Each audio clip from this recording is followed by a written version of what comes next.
Shout out to USARK and all USARK members. If you don't know what USARK is, don't be ashamed. Just go ahead and click the third link in the description below. See what USARK is all about, okay? You never know when legislations are going to hit your backyard, so that's why it's very important to consider becoming a USARK member today. These numbers really do matter, and they look at it for consideration when it comes to battling legislation. So first and foremost, thank you, Phil Goss. Thank you to anybody out there who partners up and volunteers with USARK organization. Thank you for anyone out there who's a USARK member. And if you can't become a USARK member today, please talk about it on your platforms. Let your neighbors know, let all your pet stores know what USARK is here for, and it's here to fight for our animal rights. Thank you to every USARK member and USARK supporter out there. True.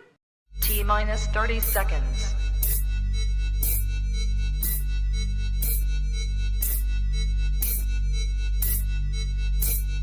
T-minus 20 seconds.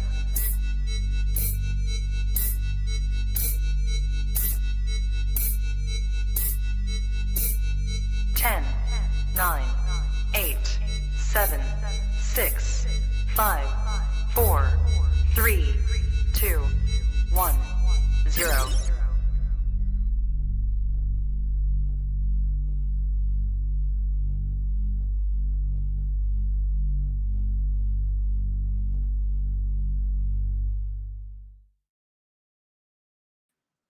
Trap Talk Reptile Network, the coolest reptile network in the world, episode 586, all in the tree Tuesdays. Of course, with me, Marshall Mendez and Bill Stiegel in the building. What is good, boys? What's up?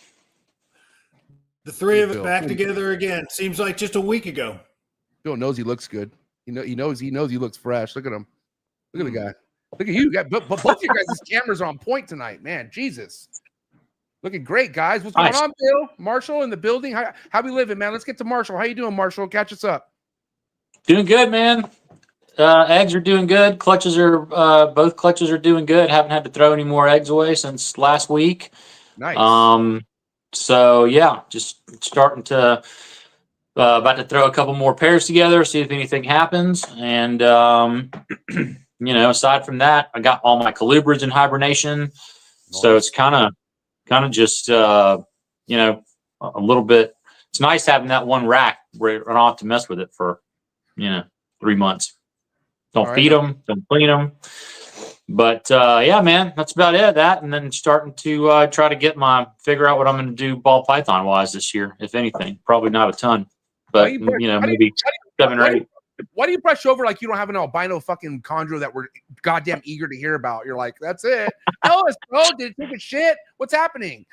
So yeah, the albino took a shit finally. That's big news. Nice shit too. A big one. I must say. It was a log. So yeah, man, I'm gonna leave the perches out for another. I don't know. I was messaging with Sock about it. He's the one, he's the one that had mentioned it to me, or you mentioned something about it, and he said he usually does it for like 6 months. So the thing's doing fine. It's feeding. It doesn't seem to have. It doesn't really seem to be affecting it. Not having a perch. So why not? It's not gonna hurt anything. That's what I'm saying. Better safe than sorry. I had a good conversation with Patrick not too long ago. I didn't talk much, obviously, but Patrick was telling me that, like, he's like, dude, put the perch back in there. Like, you're fine. And I'm like, to me, I just know, like, I had him like re-prolapse after putting the perch. And like you said, they find a way to perch on either on the water dish or wherever where they're good. And when you have a snake like that, Marshall, it's not gonna hurt, bro. Fuck it. I mean, it's look what it's working. Look, it's shitting really well. Yeah. And so, don't fuck with it. Yeah. So that's two pretty good ones that it's passed. So it is what it is. We'll see. Hopefully it continues to do well. Awesome. Starting the color change starting to happen. I think another shed or two, and it'll be a lot of difference. Nice. Fuck yeah. What's up, Big Bill? Update us. How are things going? I think you posted a couple more ovulations since last time we've had All in the Tree Tuesdays, I think. Correct me if I'm wrong? Not since last week. Clover? Clover looks good. That's what it is. Yeah, ultrasounded some females. Things are looking good. Had a bit of a scare today when I walked out to the snake room. Walked out there. It's a couple degrees cooler than it should have been. and I walk over to my my AC unit, and the thermostat is out. Oh shit! You know, just blank screen, heat's not on. Go, well, fuck. So luckily, I have a very good understanding with my HVAC guys, and they know when I call them, they need to come out. You know, ASAP. They came out today. Just thermostat had gone bad, and they swapped it out, fixed it. But that's never a good feeling when you go out. You know, is a breaker flipped? You know, is my propane tank out? What's going on? But a few hours later, we're back in business. So that's good. Especially this time of year, right now, right, Bill? It's pretty cold in your area. Like, we're on a little bit of a warm streak, but last week temperatures in the 20s. Later this week, back in the 20s. So it needed to be fixed, and again, luckily everything got fixed, and it's all good. Awesome. Well, I fixed my prolapse situation for now, at least. Saw that it was a small one, luckily. No, I got it. Here's the deal. Very transparent. I told you I had two like straggler pain in the asses, right? Like, I think I always told you, like, there's about two that were kind of like, oh, like, I guess they're the ones far a little bit behind the others. Well, one of those prolapsed, and then the other one prolapsed. So I got another prolapse, and I think this one was out longer than the other one because I was freaking venting at the Reptile Super Show, and awesome time. Shout out to Rami, best Reptile Super Show I've ever had to date. So fantastic. Really, really stoked. But came back, and this one was definitely bigger, and I was, I took it off the perch, and just to see if it would kind of go in on its own. It definitely wasn't going in, even with the sugar, it wasn't going back in on its own. But I'll tell you what, that thing fucking popped right back in on its own, like very easily. And hasn't popped out since, but that was earlier this morning, so who knows? But yeah, I don't know, man. It's just kind of a thing where I'm not shocked that the two weakest ones are the ones kind of doing this. I guess at the end of the day, like that Eugene Bissett saying, not every tomato is meant to make it to the salad bar. So I'm not. I love that thing. Yeah, I'm not stressing it. If they make it to the salad bar, God bless. But if not, it is what it is. You know what I mean? But both prolapses are back in on both snakes, and so we'll take it from there, I guess, right? Well, good. What'd you use to push it in with? Oh, I got these really sick ass medical like Q-tips, like the big long medical Q-tips, like that are like the stick. You know what I mean? Yep. And so basically, just the wood side. I was able to, because here normally from what I thought, how you want to get the prolapse back in, you start at the tip of the prolapse, but I actually start at the base. And like I started pushing in by the base, and it just it slipped right back in. And I was like, yeah, because before I would try to go from like the tip and push in, but it was kind of just not going in. But then I would push in by the lower base of the prolapse, and it just it went in like a fucking suction cup. Like I was like, all right, that was easy. I was ready to band-aid it, but it went in so good after I just put it in. It was fucking, whatever. Yeah, leave it alone and see what happens. Next day or two. Yeah, it's just experience reducing those things, and you'll, like everything else, like feeding them and establishing them. It's just you do enough of them, and you figure out how to get it in pretty efficiently. Yeah, man. Well, listen, before we get to tonight's guest, I do want to say shout out to tonight's sponsor, Blake Exotic Feeders, #1 quail in the game. If you want organically grown home quail sent to your doorstep, make sure you go to Blake Exotic Feeders on Instagram and go to BlakeExoticAnimalRanch.com. Place your order anywhere from day one button quail all the way up to the extra large quail. All my freaking reptiles love the organic quail I get from Blake. So thank you so much, Blake, from Blake Exotic Feeders. Again, head over to his Instagram, Blake Exotic Feeders on IG, and also head over to his website, okay? Find the links in the description below. Also, tonight's episode is brought to you by David Brahms over at the Reptile Perch. #1 PVC perches designed for your arboreal snakes. Highly recommend going to reptileperch.com, seeing what perch fits best for your arboreal snake, and check out the green tree python projects that David Brahms working with. Heavily on the red neonate side, I'll tell you that much. I love it. But David Brahms is definitely one not to be sleeping on in the chondro game. So again, thank you so much, David Brahms, over at the Reptile Perch. And of course, tonight's episode is also brought to you by GS Reptiles, Gary Scavino. What an episode. I'm still getting a lot of great feedback from the episode we had with Gary a few weeks back. So make sure you go catch that episode if you haven't already. And I'm going to do my best to try to bring Gary back. Who knows? We'll see day by day. But for now, go over to his YouTube channel, GS Reptiles on YouTube. Best reptile content out there. I feel like personally, if you want to learn from somebody who's been doing it and doing it the right way. All right. Number one broker in the reptile game for sure. GS Reptiles. And also check them out on Instagram. All right. Last but not least, thank you, Focus Cube Habitats. Where is Focus Cube Habitats? I can't find their thumbnail. Holy cow, that's weird. But shout out to Focus Cube Habitats, number one enclosures in the game. What you see behind me, PVC enclosures, 3x2x2s. All right, I have a stack of 16. I got more coming. All right, Stephen Ashley, thank you so much for everything that you do. Go to focuscubehabitats.com. You can select from over 30 different designs that they've done. All right, so seriously, two of the best doing it in the reptile enclosure game. So focuscubehabitats.com, and also go to their Instagram. Subscribe to their YouTube channel. Bill and Marshall, what do you know about tonight's guest? Okay, first and foremost, Marshall doesn't even remember meeting the dude at Daytona. I do. I just didn't remember what show it was. Yeah. They all run together. Trap Fest, the Pomona show, freaking Daytona, Arlington, or no, it wasn't even on Dallas. Well, Yeah. listen, I'll go first. I know this is a good homie of Alex Warren. Alex Warren introduced me to Mike, but I've been fucking with Mike for a while now on Instagram. But, you know, I was able to connect the face to the account because of Alex Warren. And dude is not playing, bro. He has some sick-ass, potent designer shit that we're going to be talking about tonight. So definitely no boring talk going on tonight. Okay, Marshall, I'll tell you that much. We're in for a treat.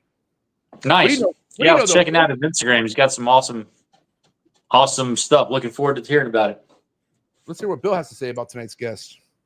Yeah, I met him in Daytona, and I think that's where he and Alex really, kind of bonded. Maybe I'm wrong. We can ask him about it, but yeah, I know they've turned into being good friends, and yeah, I'm looking forward to hearing what he has to say tonight.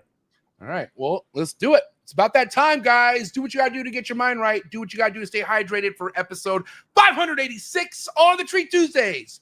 Coloring Outside the Lines coming at you right now. Let's go. Chee.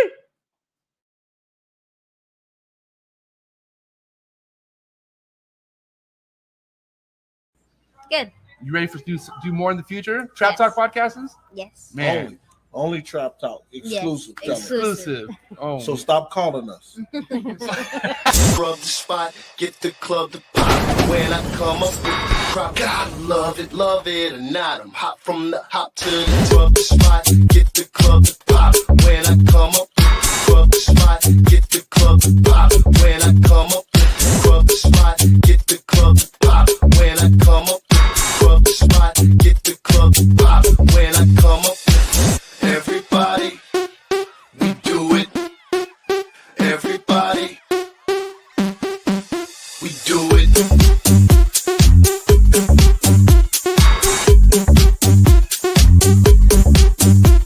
Do it. Do it.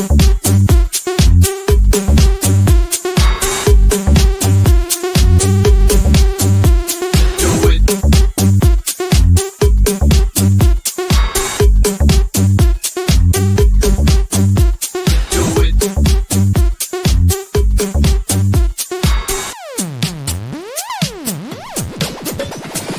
Rub the spot, get the club to pop. When I come up, rub the spot, get the club to pop. When I come up, rub the spot, get the club to pop. When I come up, rub the spot, get the club to pop. When I come up. and we're live, episode 586. Big Mike, Coloring Outside the Lines, tapping in with us. What is good, player? What's going on, guys? What up, Mike? How's it going, Mike? Doing all right. How you guys doing? My bad for stressing you out. Yeah, that was definitely a little jump start to it, but hey, we figured it out. We got it going. Well, okay, let's make you and Marshall friends, okay? Guess what Mike and Marshall are? They're fucking both Android users, okay? So, Oh, hell yeah. you know, Let's just fucking- talk about that for the next 2 hours. There you go. How much better they are than all the Apple bullshit? Yeah, absolutely. Bill, No wonder you guys are so fucked up trying to get on the podcast. no wonder. 1 out of 10 this happens. But listen, no. But I will say camera quality is great, so doesn't matter. Can't shame on Android other than being fucking whatever. But we made it. You're here, dude. And I will say, Mike, I was tapped into your work, but Alex Warren definitely made me like realize fucking how sick you got it going on over there. But why don't you introduce yourself? Tell people where you're from. Like, I guess the projects that you're really standing tall on. Getting right into that stuff. So I'm Mike Majoros. I'm from Florida. I've lived in South Florida my whole life until a few years ago. I moved to North Florida. Respect. But growing up in South Florida, pretty much like majority of people in this hobby, I was into herping from a very young age. Always looking for reptiles, always trying to find something. My parents fought it for as long as they could, but then I think when I was around like 7 or 8, my dad took me to a little reptile show. My first like actual pet snake was a banded water snake. You know, normal shit you find in Florida, but it was, you know, my pets. I used to catch at minnows. It was cool as shit. I kept it for a few years, but it was a native species, so eventually, you know, you can only do so much with a banded water snake. So I kept a few different things throughout the years. I had some red tails. I had Amazon tree boas, stuff like that. And then I think when I was early to mid-teens, I saw a northern emerald. I think it was on a magazine, and that was one of the coolest snakes I've ever seen in my life until that point in time. And then I found out about chondros not long after that. And dude, it's literally been nothing but chondros since then. I had a few in the early thousands.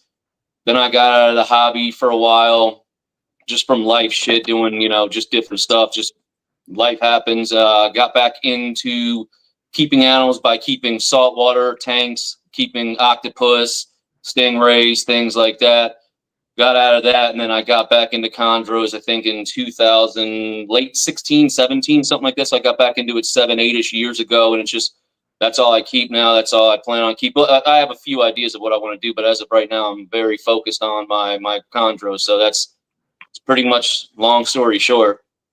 So who are the ones kind of putting you on? I mean, obviously there's a lot of, like for me, you know what's crazy? I was digging through some pictures, and the very first picture I ever saved to my phone was a picture of the sickness. And I believe the pairing that was going on, it was on Bill's hand. It's a very fucking famous picture. It's gone everywhere. You know what picture I'm talking about, right, Bill? It's outside your house. Yeah, I think it was the sickness and the blue Cyclops girl together. Yes. And so I remember saving that, like just thinking like, what? Like just couldn't even believe it, right? It turned into like a dream to like, then I got to Bill's house and saw it in person, some of it in person. And then it just turned into like, oh my God, now I have a designer. And like, you know how it leads, bro. It's crazy how a dream becomes a reality just by meeting the right people, but like kind of like putting it into action. So I'm wondering like, who were the first people that were inspiring you and like, you know, projects that you wanted to get your hands on because of them, or did you go pure locality route at first? Let's talk about the decisions you made. So I went pure locality, and most of it was imports because, let's be real, those are the cheapest and easiest to get your hands on. Respect, same. And there's you know, a lot of beautiful, you know, locality species for Ryan Young. There's a lot of that floating around. Some of them are just so beautiful, just with their own respect. So right. I went that route for a while, but then, you know, you start going deeper and deeper into the game, because I keep to myself for the most part for a lot of the times, but you start going deeper into the game. Like you said, I saw the exact picture that you're talking about. I know exactly what you're saying. The blue Cyclops and sickness is like, holy shit, dude. Like, legendary. What the fuck is even these things? Like, so you kind of start seeing stuff like that, and you do a little bit more research, and then you start kind of finding out who's working with what's producing this, what phenotypes are consistent with these bloodlines and this and that. You kind of go, you know, deeper and deeper into it. And then you just you go, it's a rabbit hole. It's still a rabbit hole to this day for me. Like it's like, this shit's insane. Yeah. It should always be a rabbit hole. You should never stop going down it. Yeah. Yeah. It's a game where you know, once you become complacent and just stop like trying to figure shit out, you're only going to go so far, you know, because at the end of the day, it's nonstop trying to figure shit out, as Bill and Marshall will still tell you of the years they've been doing it, still trying to figure shit out. You know what I mean? Oh, yeah. But let's kind of talk about maybe some of the biggest things you learned right off the bat. I mean, I don't know, like everyone has their own journey into this. Like I have stuff in my freezer, which I could talk about, but like, what were like some of the, I guess, growing pains coming into the chondro game? Like a lot of people, once I got back into it, I got bit by the bug hard as shit, and it's literally collecting everything around me that I can. Going on Craigslist, looking on MORPH Market, looking on, you know, Fauna, everything, and oh shit, look at this animal. Oh, this guy's only 20 minutes from me, and just trying to get as much shit as I can and just build my collection. Not necessarily as fast as I can, but just it's that addiction type of thing that, you know, everybody talks about. So well, Mike, let's keep it real. It does kind of feel like a race, like you're doing it to yourself. It's like a race against, like, in your own head, I feel like, but it's only because you feel like a lot of this stuff isn't like, when you see a snake that you really want and it adds with the price that you'll pay, you feel like you'll never get that opportunity again for whatever stupid reason. So you buy. Yeah, it's not. It's the I try and justify it in my own head, like, oh, this is not an everyday opportunity. I need to jump on, you know, that type of shit. So right. So once I did that for a few years, and then once I like really started buckling down and saying like, okay, I want to reproduce these things. What the fuck do I want to do though? So now I kind of really started like honing in on, all right, I don't want to just start throwing random shit together and see what happens. I kind of want to have an idea of where I'm going with it, or what's the end goal, or what am I looking for in what I want to work with. So I kind of started slimming down shit and kind of fine tuning things, and then just going from there. How many years have you been doing chondros? I had them for 3-4 years in the early 2000s. I got out of the hobby for a while, and I got back into them like 2017, 2018. Okay. And so, you know, was it about you buying babies, or were you even copying like adults too? Like, where were you like copying age wise? For the first little bit, I was mostly getting yearlings. I was getting some younger animals, but most of them were around yearlings. And then I wanted to do the whole, oh, I want to fast track the shit. Let me get some adults, that type of thing. And that could obviously work out very horribly. So luckily, knock on wood, I've been okay with that and for the most part. But yeah, it was mostly everything I have, except for a few adults I've raised from yearlings. Yeah. Mike, you know, did you, is there somebody that, you know, that you had kind of picked as a mentor, or somebody that helped you in the early days, or were you just kind of just on your own? Yeah.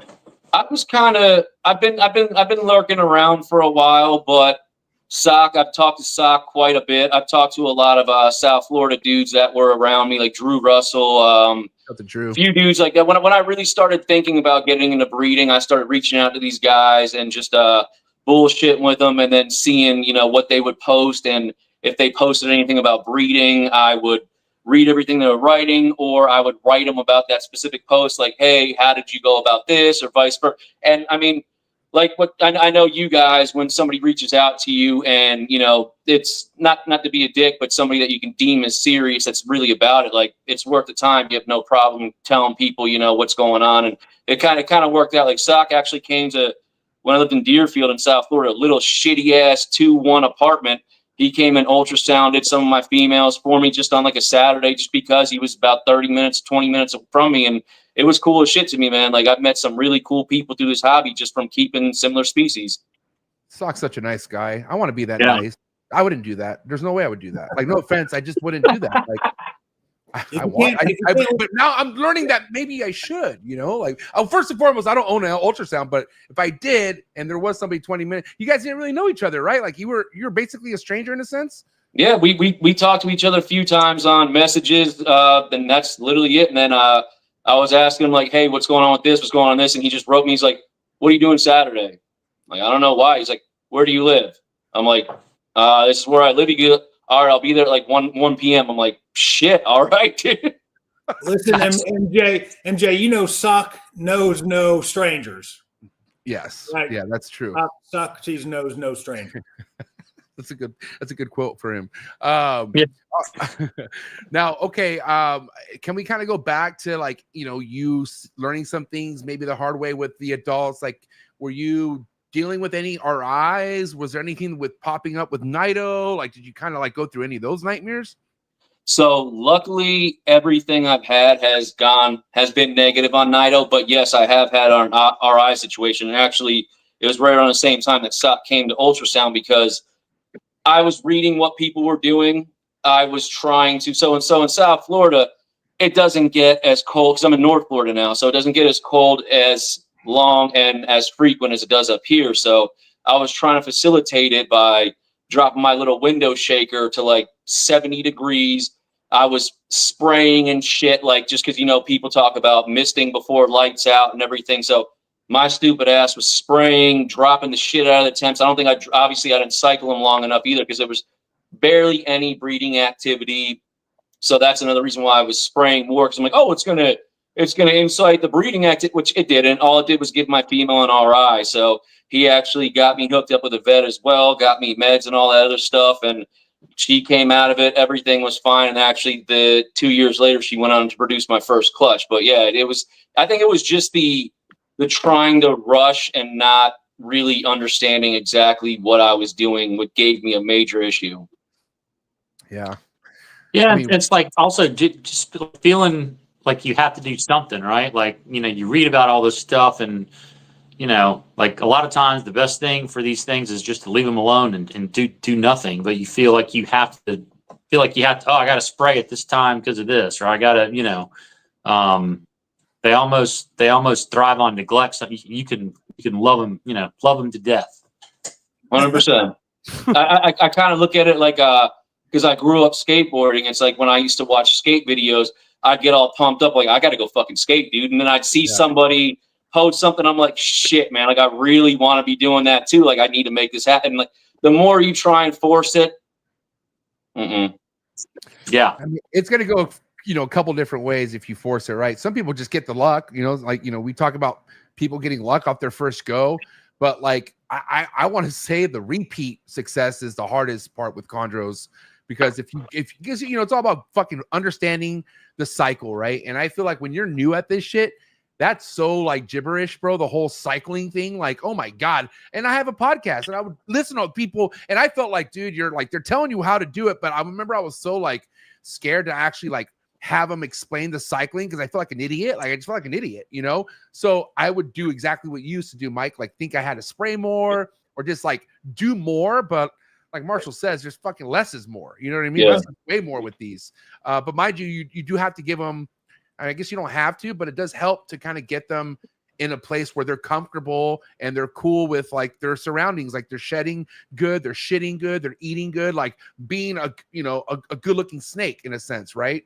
Because like you said, if you're not keeping up with your husbandry and they're able to give you a clutch, I guarantee if you keep those poor husbandry fucking techniques, you're not going to have repeat success. Like you will run into issues for sure. And you will run. And like, how many times have we talked, Marshall and Bill, about you even doing everything right and you still run into issues? Like, yeah, it doesn't matter.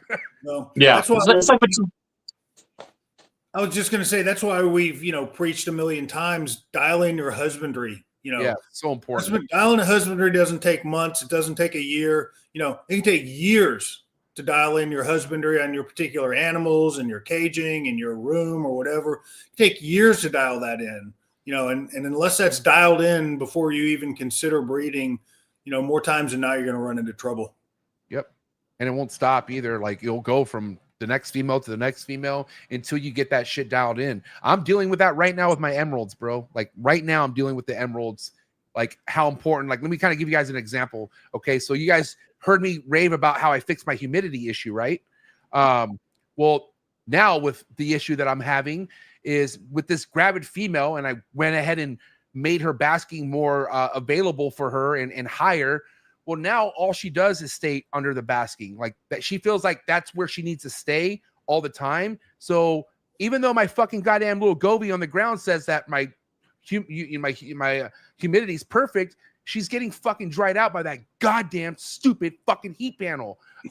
So her post-ovulation shed is terrible. She's been soaked all day. She has I don't know if you've ever seen a really bad emerald tree boa shed. It's not good. It's nothing fun to deal with, especially when they're huge and, they don't want to be touched and grabbed and stuff like that. So, yeah, goddamn panels, man. So now, talking to Coach Rice and shit like that, there's adjustments I need to make where, in a perfect world, that emerald should be shifting from left to right. Like she should feel like she's under the panel for a certain amount of time because she feels like that's when she could get it. And then she shifts over to the ambient side, which should be warmer, not as cold, where she doesn't want to leave the panel. So, dude, either way, like I'm saying, like here I am on my second season breeding emeralds, and I'm still fucking like my husbandry still, I guess, an issue in a sense. It's never. So she's having these bad sheds, and are you keeping the COCO is you keep it moist, keep it wet? don't even want to say it's wet, but it's damped because you know, I would spray like not long, but when the way I have the vent sealed up, like if I have good saturation on that cocoa, it stays wet. Like it doesn't dry out as quick. So the floor is humidified great, okay, because I have a good water basin on the bottom too, but she's right underneath the panel, like the highest perch right underneath the panel. So I don't have a thermos. I should get a Govee, but or something to tell me what it is under the panel. But I guarantee it's dry as shit. If that panel's on the way it's on, how it's been on, she's just getting dried out. And what's crazy? What temperature is she getting up to? I have it at 85.5, and but like where the actual gauge has been at, which is like kind of right by the perch. But every time I would temp gun her, she's at like 87.5, 88. Like okay. that, yeah. So, but the thing is, like, I feel like she just feels more safe getting the heat there where she doesn't have to move.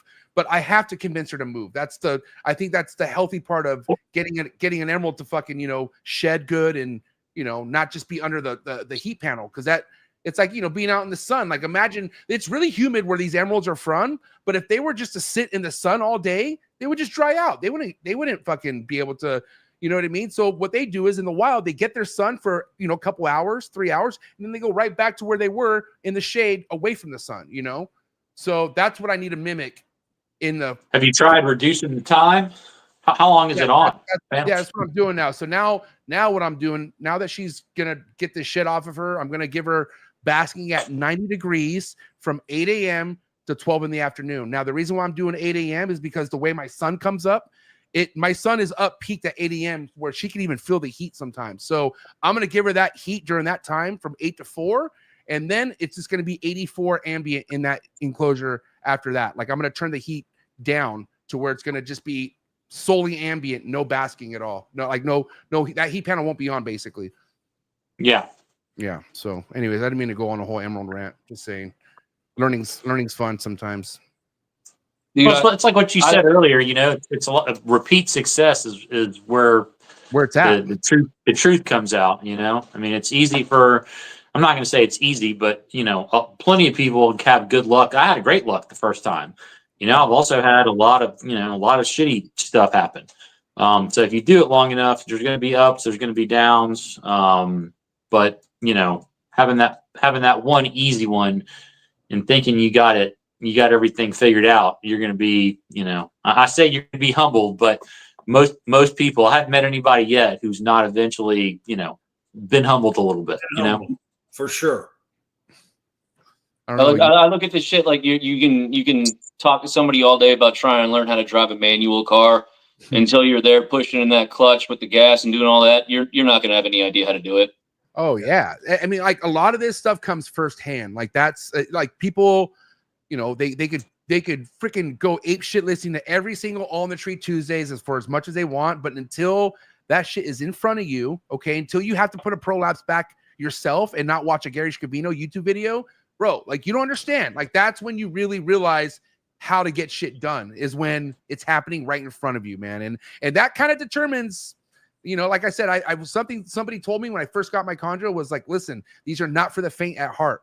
Like, you know, if you're an emotional person or if you're really attached to stuff, you should maybe reconsider. Like I was actually almost talked out of chondros, but because I was getting talked out of it made me want it even more, because I'm that guy for sure. If you try to convince me not to do something, but it seems cool, I'm going to do it. You know what I mean? I tell you what's invaluable is, like Mike was saying, if you can get somebody to come to your place and check out your animals, your enclosure, your, you know, specific situation.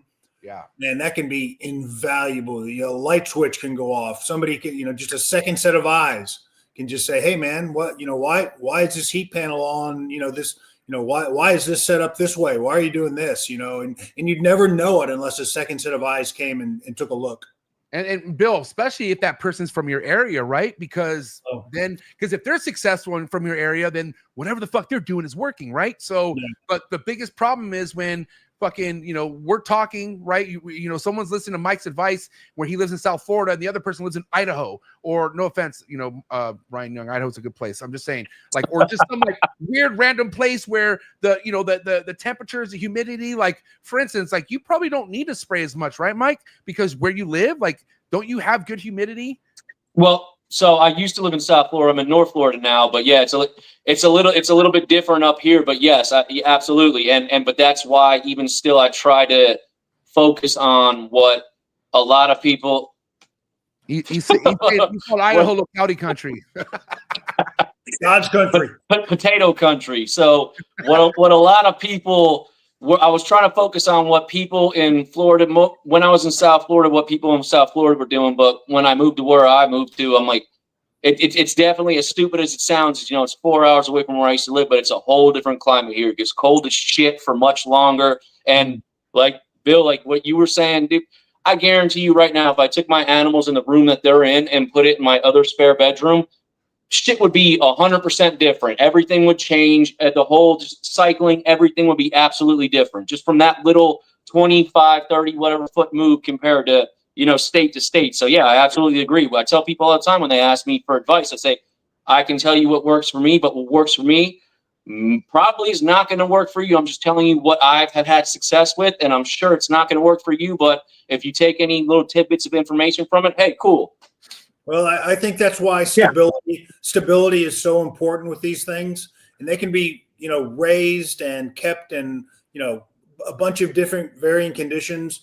But I still believe to this day that the ideal situation is you get an animal at a relatively young age and you put them in that environment and you keep them there for years. Yep. And that's the animal that's going to thrive and then be comfortable and go on to reproduce for you. Consistency is key with these things, 100%. So let's kind of talk about what's been working for you feeding wise, man. Like where do you feel like you're comfortable when it comes to either feeding a baby you produce or raising, and then even getting into adulthood? Let's cover that. So with animals that I've produced, my first clutch, for whatever reason, I know MJ, you've had problems with this too, but my first clutch, for whatever reason, these things weren't shedding, dude. And I was shitting my pants. I'm like, bro, I know people are talking about, you know, 2-ish weeks or whatever out of the egg, you're getting your first shed. I was going on like 3.5 weeks. I'm like, these things are going to fucking die. So I talked to Drew Russell. He, from my understanding, offers pre first shed. So I did the same. And my first clutch was kind of a shit show. Out of, I think, 10 or 11 eggs, 3 made it. 6 eggs went the full distance. There was one that was like halfway formed. I guess it just stopped developing, but the egg went the whole way, which sucked. And then there was 2 more that was dead in the egg. But 3 came out and they weren't shedding. They were all decent sized. Only one came out with the yolk still attached. So I'm shitting my pants. I was writing Patrick. I'm like, hey, dude, what the fuck am I going to do about this? You know what I mean? When it comes to shit like that, it's Patrick, hey, what's going on, bro? I need to talk to you real quick. Yeah, definitely. So he was like, dude, that animal looks pretty big. It looks pretty healthy. He's like, it's probably going to fall off. Let it ride, see what happens. And dude, sure enough, I came in the room the next day. The yolk was gone. The animal was looking nice and healthy. So they weren't shedding for a while. So I offered pre-shed. I got 2 out of 3 to take pre-shed for that first clutch. So just my average feeding, my males are mice only. My adult males, mice only. I like to keep them on the smaller side. I like to keep them just moving around, doing their thing. Females, I will switch between rats and mice. So basically, I'll give a female. I feed females basically every 3 weeks to a month. Males, month and a half, depending on, because I have cameras all over my room. That's another thing I want to talk about. I'm a very big component for cameras, just because I've learned so much shit just watching my animals and not being in the room. But so I'll feed my males once about month and a half. Mice only. Females every like 3-ish or so feedings. They'll get a small rat, and then yeah. So that's basically kind of how I go about it. When it comes to breeding time, I know you guys on here talk about depriving food for a few months. I don't do that. I continue my regular food cycle. But once I pair animals up and I see breeding activity for a little bit, I will essentially do a version of food cycling where I'll start offering the female smaller meals once a week just to kind of gauge, see where she's at, to potentially either help build follicles, or, you know, once a week you get a refusal. You're like, okay, I'm like Bill, like you say all the time, either she's dying or she's going to fucking lay eggs, one of the two. So Yep, that's been my experience. One or the other. Yeah. It's one or the other. I've only had animals refused for two reasons. One for a bad reason when I had that RI, and for giving me eggs. So yeah. Adult females that have been paired for sure. I mean, that's pretty consistent. You know, as consistent as these things can be, right? I never say they're consistent because they'll always fool you. But an adult female that's been breeding and then refuses food, either something very good or something bad is about to happen. Yep. Yeah. Same for me. Like an adult female, I've never had an adult female that wasn't sick go off food and not lay something. Yeah. You know, never. What are we looking at here, Mike? I mean, I'm tripping out about this freaking snake right here. I'm assuming it's a cyclops, obviously, but really interesting markings on the snake on the left. But is this a pair that you had success with, or is this just a pair you had paired up? Yeah, no, that is the one I had. That's the pairing I proved out my last clutch, and that was my Cyclops boy with my nutcase Aru girl Griselda. That's, you know, Arus are supposed to be the most calm and relaxed, you know, locality, which is complete bullshit, at least for her. But yeah, that was, I tried that 3 times, and the reason I think why the second time tanked is because I moved, and I gave him a few months after I moved, and it just once again it was the whole move, and it just wasn't working out. So I took him apart. I paired him again last October, November, and I got a clutch from that. That's what some of the recent animals that I've been posting up is from that pairing. And this right here, is this from your first clutch? These ones right here, or is this? Yeah, that was the blue line out cross clutch. That was the Drew 1917 to the James Optal female. Yeah, that was the first one that came out of the egg. And how this turned out? You still have this one, or did you let it go? No, I have everything I produce. I'm pulling a Marshall. I literally have everything I produced. I love it. Nice. Hell yes. All right, let's scroll. Are these? Do you have recent pics of these? I'm real curious to see what this turned out to look like. Yeah, so that one actually turned out to look more like the dam of the clutch. Like it looked more like the James Optal female, okay. But the runt of the clutch, yeah, if you keep scrolling up, the runt of the clutch is the one that has a lot of blue and black going on right now. Let's see. All right. And so, yeah, it's funny how the nicest one is always the runt. Yeah. Let's see. So right here, this one. So that's 2302. That was the runt. Wow. Sweet. Dude, that thing is fucking badass. Yeah, that thing, like it started getting dark, and it was a bright red baby too. Because like honestly, I did not expect that from that one. But once again, the Chondro games. But that thing was a bright red baby. It looked, you know, pretty, you know, standard. There wasn't anything absolutely crazy about it until like 7-8 months. I started seeing every time it would shed, it was getting darker and darker and darker, and then literally it had an out of cycle shed, and it was just fucking black one day. Dude, this thing is fucking tits, bro. I can only dream to make something like this. It's crazy. What's the sex on this thing? You know yet? You know the ratio, the sex ratio yet? Or not? No, last time it shed, the entire shed was in the water bowl, and I was so pissed off about it. So it's getting to the point to where it should be giving me sex identifying sheds, but I mean they're decent size. I try and be as least invasive as possible. I don't probe unless I absolutely have to. Call me crazy, but I'm assuming you didn't hold a lot of these yellows back. Actually, that's the Cyclops Aru clutch. I have every one of those. Oh, you did? You even held back all these? Yeah. Dude, you must be stacked then. That is fucking sick. Oh, they're looking. So the thing is like so there's not a lot of Cyclops Aru crosses floating around, and some of them are showing some pretty decent signs of potential. So. All right, let's not give Mark Hager any ammunition here. Let's fucking keep it moving. How old are those? I mean, are those current pictures, or are they? No, they're I think almost 9 months old now. I have more current pictures up towards the top, but that's the 2302 again. That was the runt from my blue line out cross.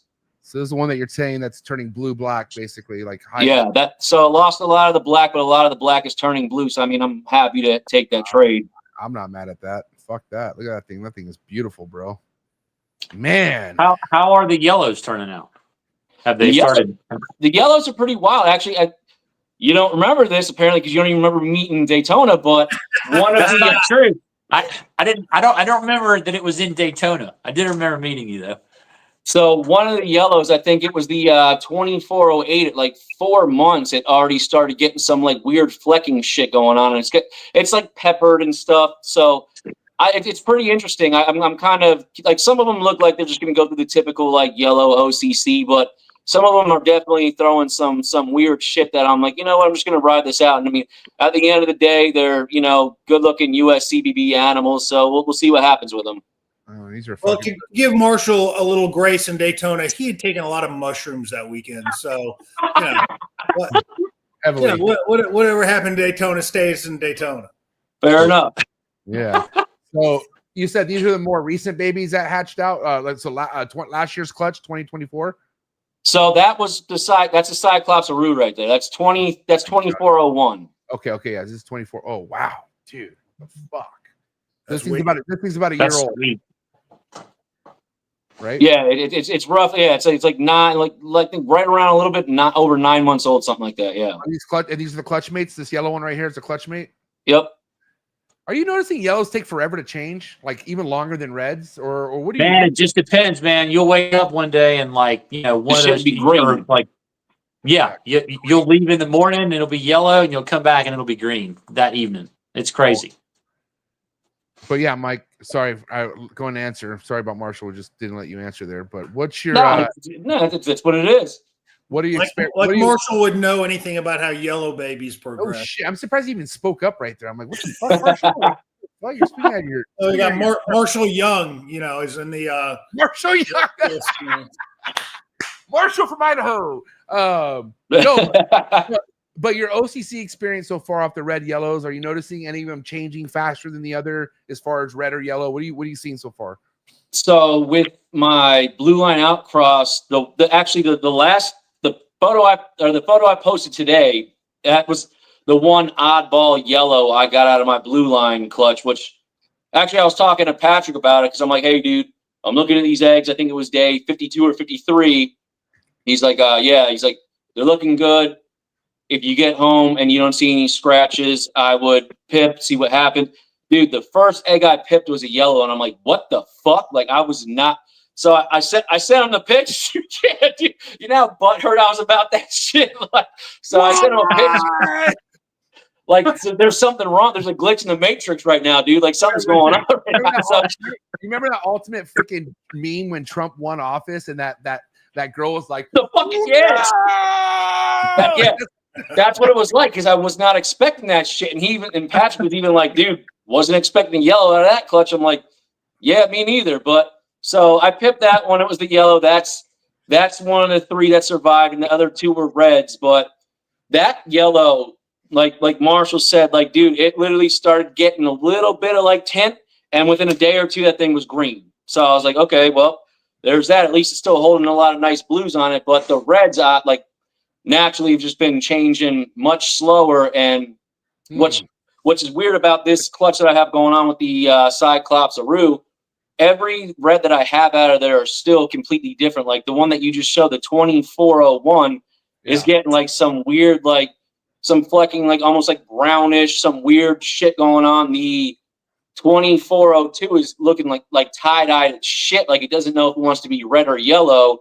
And then the 2403 still has like real velvety, like really deep reddish going down the back with like that still like weird tie-dye shit going down the laterals. So I mean, they're all different, but that's the first one that really started like going balls deep in OCC. Damn. Okay. Now what are you obviously you heard us talk plenty of times even before this podcast started about prolapses and shit like that. What's your run with that? Like, did you learn anything with prolapses yet, or anything difficult like that yet? Knock on wood, I have not experienced that yet. All right, don't brag, dude. Relax, okay? Just calm down. Fucking get ready.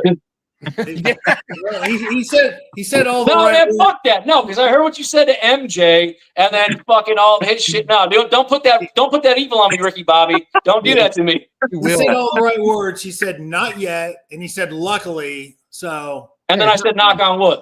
He's not cocky about it. so he's covered his bases. Yeah. Yeah, you just go like that. I'm being superstitious as I can be. Good. So with that being said, like, is it, when it comes to your first time feeding a chondro, do you prefer scented, not scented? Do you go straight to the pink? What do you do? I'm doing check down on pinkies, 100%. And like how, like you got a good eater, how often are you feeding it? Like what's your, what's been working as far as how often you feed a baby chondro? I try. So when they all come out of the egg, I'll give them a day or two when they're still in the egg box in the incubator. Then I'll put them, once everybody's getting perched up, I'll put them all in their individual tubs in a little 6-quart rack. I'll wait. I try to wait to see if I get a shed. If it's past 7 days, week and a half, I'll start offering. And I've had actually with this last clutch again, the Cyclops Aru, I offered everybody pre-shed, and I think I got 4 out of 8 to eat pre-shed. Oh, so you're pro pre-shed. I am. Mike, have you noticed if you feed a Neo pre-shed and it eats, have you noticed then after it sheds, it has trouble eating after that? Or the ones that you've fed pre-shed have always eaten after they shed too? Yep. Everyone that I've fed pre-shed has continued to eat. And how early? Like how many days after they hatch? I'll give them week and a half to 2 weeks. If I don't have a shed within 2 weeks, I'll give them between a week and a half, 2 weeks. And then I'll offer a small pink with a chick down on it. Are you over water or paper towel? What do you like to do as far as substrate? I'm over very saturated paper towel. Mm. And I'm curious, how long do you keep that towel saturated? All the way through its next stage in enclosure, or do you stop the saturation at one point? No, I keep them pretty saturated for essentially almost the first year. Yeah, I'm the same way. I keep them keep that towel pretty wet. Yep. Yeah. And so, are you spraying physically on the baby chondros at all, or are you just 100% every morning? Every morning. Oh yeah. Yeah, you know what's I'm noticing with some of my like not so strong of the clutch mates, I feel like they only drink when I spray them because I'll have a fucking big water dish on them. But if I because if I feel like the humidity's good and the floor's wet, I'll like try to my best not to spray them. But then I'll notice some of them get wrinkly, and I'm like, shit. And so I spray them. I spray them, then the next day they're not wrinkly, and I'm like, so I bless you, Bill. And so I come to find out maybe some of these are fucking just deep-to-these and they only drink when the water drops are on them. Maybe, I don't know. I just don't think they don't know what to do. They're learning everything. You don't spray at all, Marshall, on the babies? Zero? Not directly on the snake, no. What about you, Bill? I don't directly spray babies either, but I know what you're talking about. I've seen that kind of what we call like reduced skin turgor, where they just kind of look tight and they just look like they're dehydrated. And if I see that, I'll spray them. But I usually don't see that in Neos. It's usually older animals that look like that to me. Yeah. So, in a real world right now, like, okay, first and foremost, let's kind of get to what you're doing this year with pairings. Because you're on a holdback mission, obviously. Respect. I want to, same hero. At some point, I would want to be on that. But for you, like, what are you looking to pair this year? How many pairings? I have a couple things going. So my situation this year is a little different from the past couple of years. I have some life shit going on, and I actually wasn't even planning on pairing. And since we were talking about that redheaded piece of shit, Alex. Whoa, dude! I thought you guys were like best friends. We weren't really talking about him, but no. Well, we brought it up. We brought it up in the beginning, and so wow. Okay. Well, hold on. Let's back up for 1 second. Him, myself, and Chuck have a group chat, and basically all we do is talk shit to each other all day. And it started off on chondro shit, right? But then 98% of it now is bullshit. And there's maybe 2% that has to do with snakes, so it makes it more fun. But I wasn't even planning on pairing because I got some stuff going on at home that I'm like, you know what, dude, it might be a move situation, it might be this, whatever. So he sitting down talking to me. He's like, look, man, either you pair and, you know, you move and you lose all the eggs and this and that, or you don't pair and you don't have eggs anyway. So you're going to end up with nothing anyway. I'm like, you know what, you piece of shit. Fuck it, dude. So I actually ended up pairing a couple of things, and there's a few things that are showing some promise, but I got them in a little bit later than I wanted to, because normally when I pair, I start dropping temp. So all my adults get cycle, well, not cycle, but they get temp drops to 78 year round. When I'm actually planning on pairing, like late August, I'll start going down a degree or so every week till I get to around 76. And up in North Florida, around late October, it starts getting pretty decently chilly outside, and that's when I'll start throwing the males in there, October, November-ish.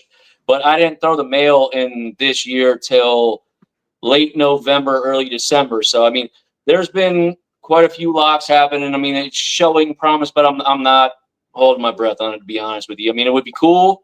It's because it's something that would be, in my opinion, a really cool pairing. But I don't have a lot of faith in it. But we'll see. It's Chondros, you know what I mean? Well, Mike, I will just say this. Alex didn't get that cavalier attitude bullshit from me, okay? That's on him. I taught him better than that, okay? I assume so. For the record, Hey, when I knew I was moving to this new place, I paired stuff up. I moved a clutch of eggs from one house to the other. Yeah, but those are ball pythons. Yeah, those are ball pythons. It was a fucking albino. I hatched an albino from that clutch. It's dead now, but yeah. There you go. There you go, dude. Okay. Well, how many eggs did you move, and what was the hatch rate on those eggs? Yeah. Man, all of them hatched. It was like my standard size clutch the last couple of years, 7 or 6 babies or 8 eggs or something, small numbers, but the move itself didn't affect any of them. How did you move? Did you like sit with the fucking egg box in your lap while somebody was driving, or what did you do? Yeah. No, I filled like a little tiny cooler with a shitload of sphagnum moss and put a like I always had the top of the eggs marked, so I kind of put them in there so that they wouldn't move. I moved and then moved the incubator. Was literally the last thing I moved out of the old house. The house was completely empty, but there was an incubator with a clutch in there, and that was the last thing. Put the eggs in a little cooler full of sphagnum moss. Fucking threw the incubator in my truck, ran it over here, plugged it right back in, and threw them back in there, and they were fine. That's wicked. I don't know, but I'd be shitting my pants, dude. Yeah. What babies are those you still have around, Marshall? You have at least a couple of them still alive, right? Yeah, all of the that would have been what? That would have been 2021. Yeah, so that yellow snake that I post, I don't know, I posted it semi recently. That's a sibling. I think what else? That may be the only one that I still have. I have to go back and look and see how many I hatched, and it wasn't many. It was a clutch of 6 or 8 at the most. You're talking about this one right now? No, that's my it's an adult male. Kia, go down. This one? I think it's fire. No, that one's not yellow. Whoa. Right there. Damn. Yeah, that one. Ooh, Nice. smoking. Awesome. And this is het albino, 66%. Yeah, 66. Yeah. So if your albino now is a male, would you throw him to this at some point?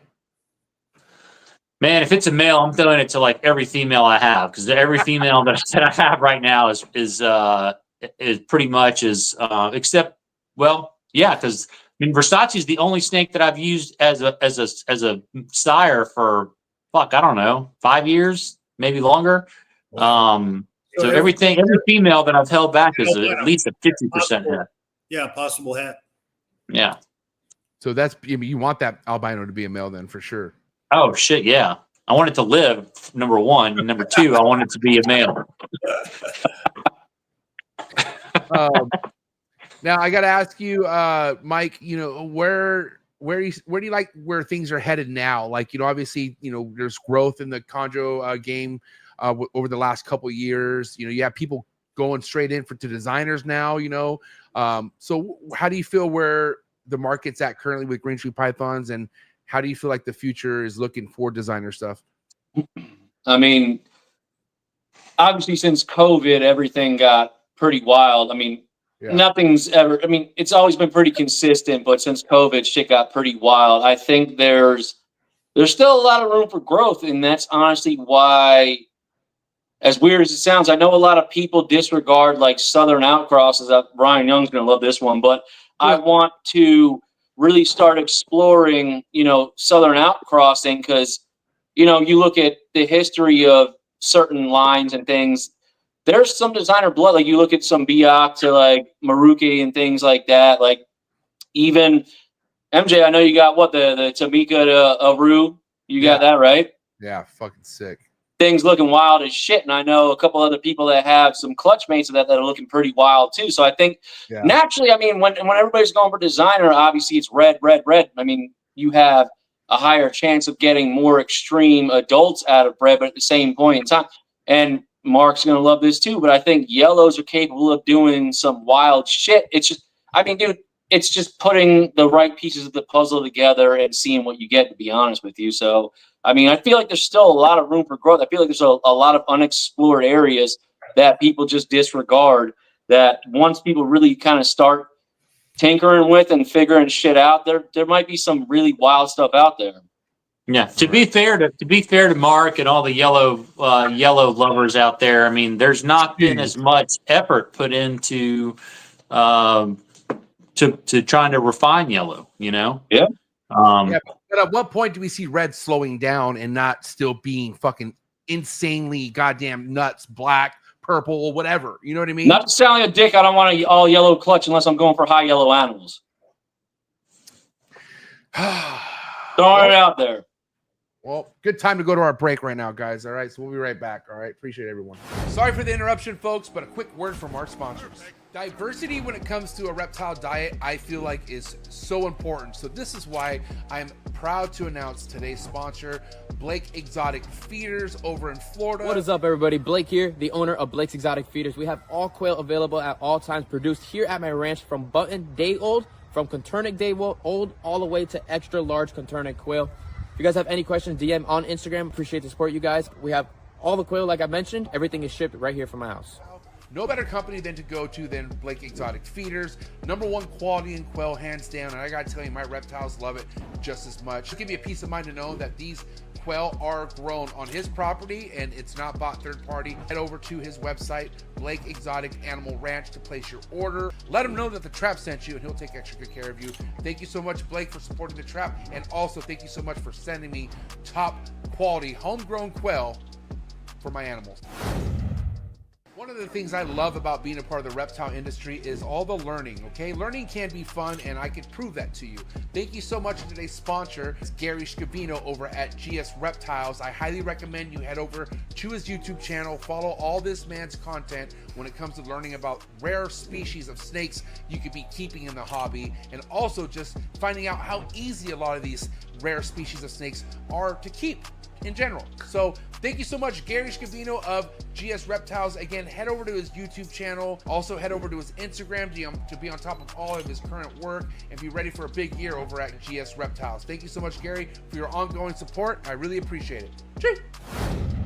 Sorry for the interruption, folks, but a quick word from our sponsors. Green tree pythons, emerald tree boas, and plenty other arboreal snakes have been quite the popularity here at the Trap Talk Reptile Network, which brings me to today's sponsor, the Reptile Perch. Head over to thereptileperch.com and Reptile Perch on Instagram. See what type of design PVC perch is best for your arboreal reptile. But first and foremost, I would also check out David Brom's Green Tree Python availability on the website. And you can also check out his Instagram just to stay current on any projects or any productions that he posts. Thank you so much, David Brahms, for your ongoing support. Looking forward to seeing what you have to show in the 2025 season.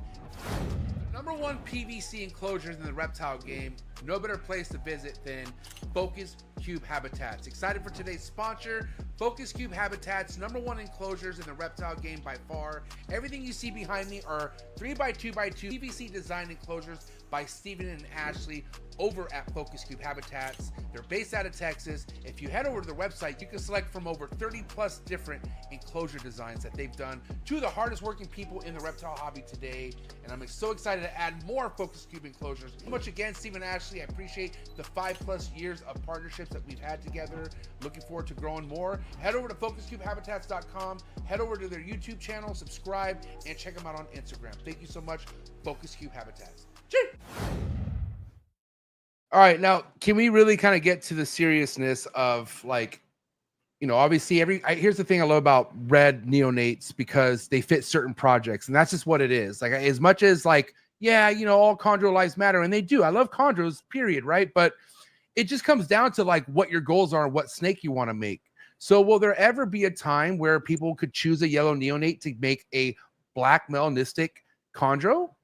Like other, but with, like, with the blues and everything else, like something like the sickness, right? And that's just giving one of many examples is what I'm trying to get at. Like, as far as yellows fitting into, like, these potent red designer projects, like, it just, the goals don't really line up when it comes to yellows for the most part, correct? How do you know? I mean, how do we know? I mean, they're again, as far as what we know now, I'm just talking about, like, what people, like, for instance, we had John Irby on the show, right? He said that right now with his projects, yellows don't fit in anywhere. Like, there's, they don't have a place in his projects. We haven't seen it yet, but you have to remember yellows are about 30 years behind. Exactly what I was going to say. Yeah, You know, they'll never catch up. They'll never catch up. I don't think. No, seriously, think about it. I mean, 30, it's a long time. I agree, but there's plenty of people out there trying to prove us wrong. Oh yeah. I mean, you look at, like, some of the Black Pearl stuff. You look at, obviously, what Mark's dealing with. Like, there's a lot of yellow animals that have high melanism, but when it comes to blue and things like that, it's a whole different situation. Yeah. I mean, yeah, but I mean, think about the blue on a yellow snake. You know, like different, like a hormonal blue, or, like, you know, I'm thinking of Alex's snake. I can't remember what he calls it, but the turquoise, aquaberry, yeah. But there's not an ounce of black on that snake, and you won't see. Here's the thing, and for now, we won't see a high blue, high black, yellow neonate snake out there right now. Because it doesn't exist. We haven't yet. Not yet. I'm just saying currently, MJ has not seen it, you know.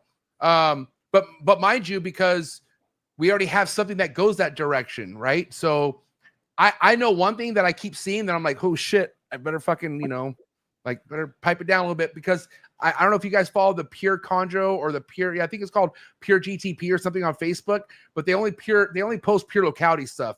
And I'm seeing these, like, freaking yellow neonates that look fucking pitch black. And I can't believe, like, how black some of these look, but it's like a different type of black. And I don't know where that really comes from. I forget the locality. I should try to pull it up. But you know, I'm Mark. I know you've seen some yellow neonates that turn black before, you know.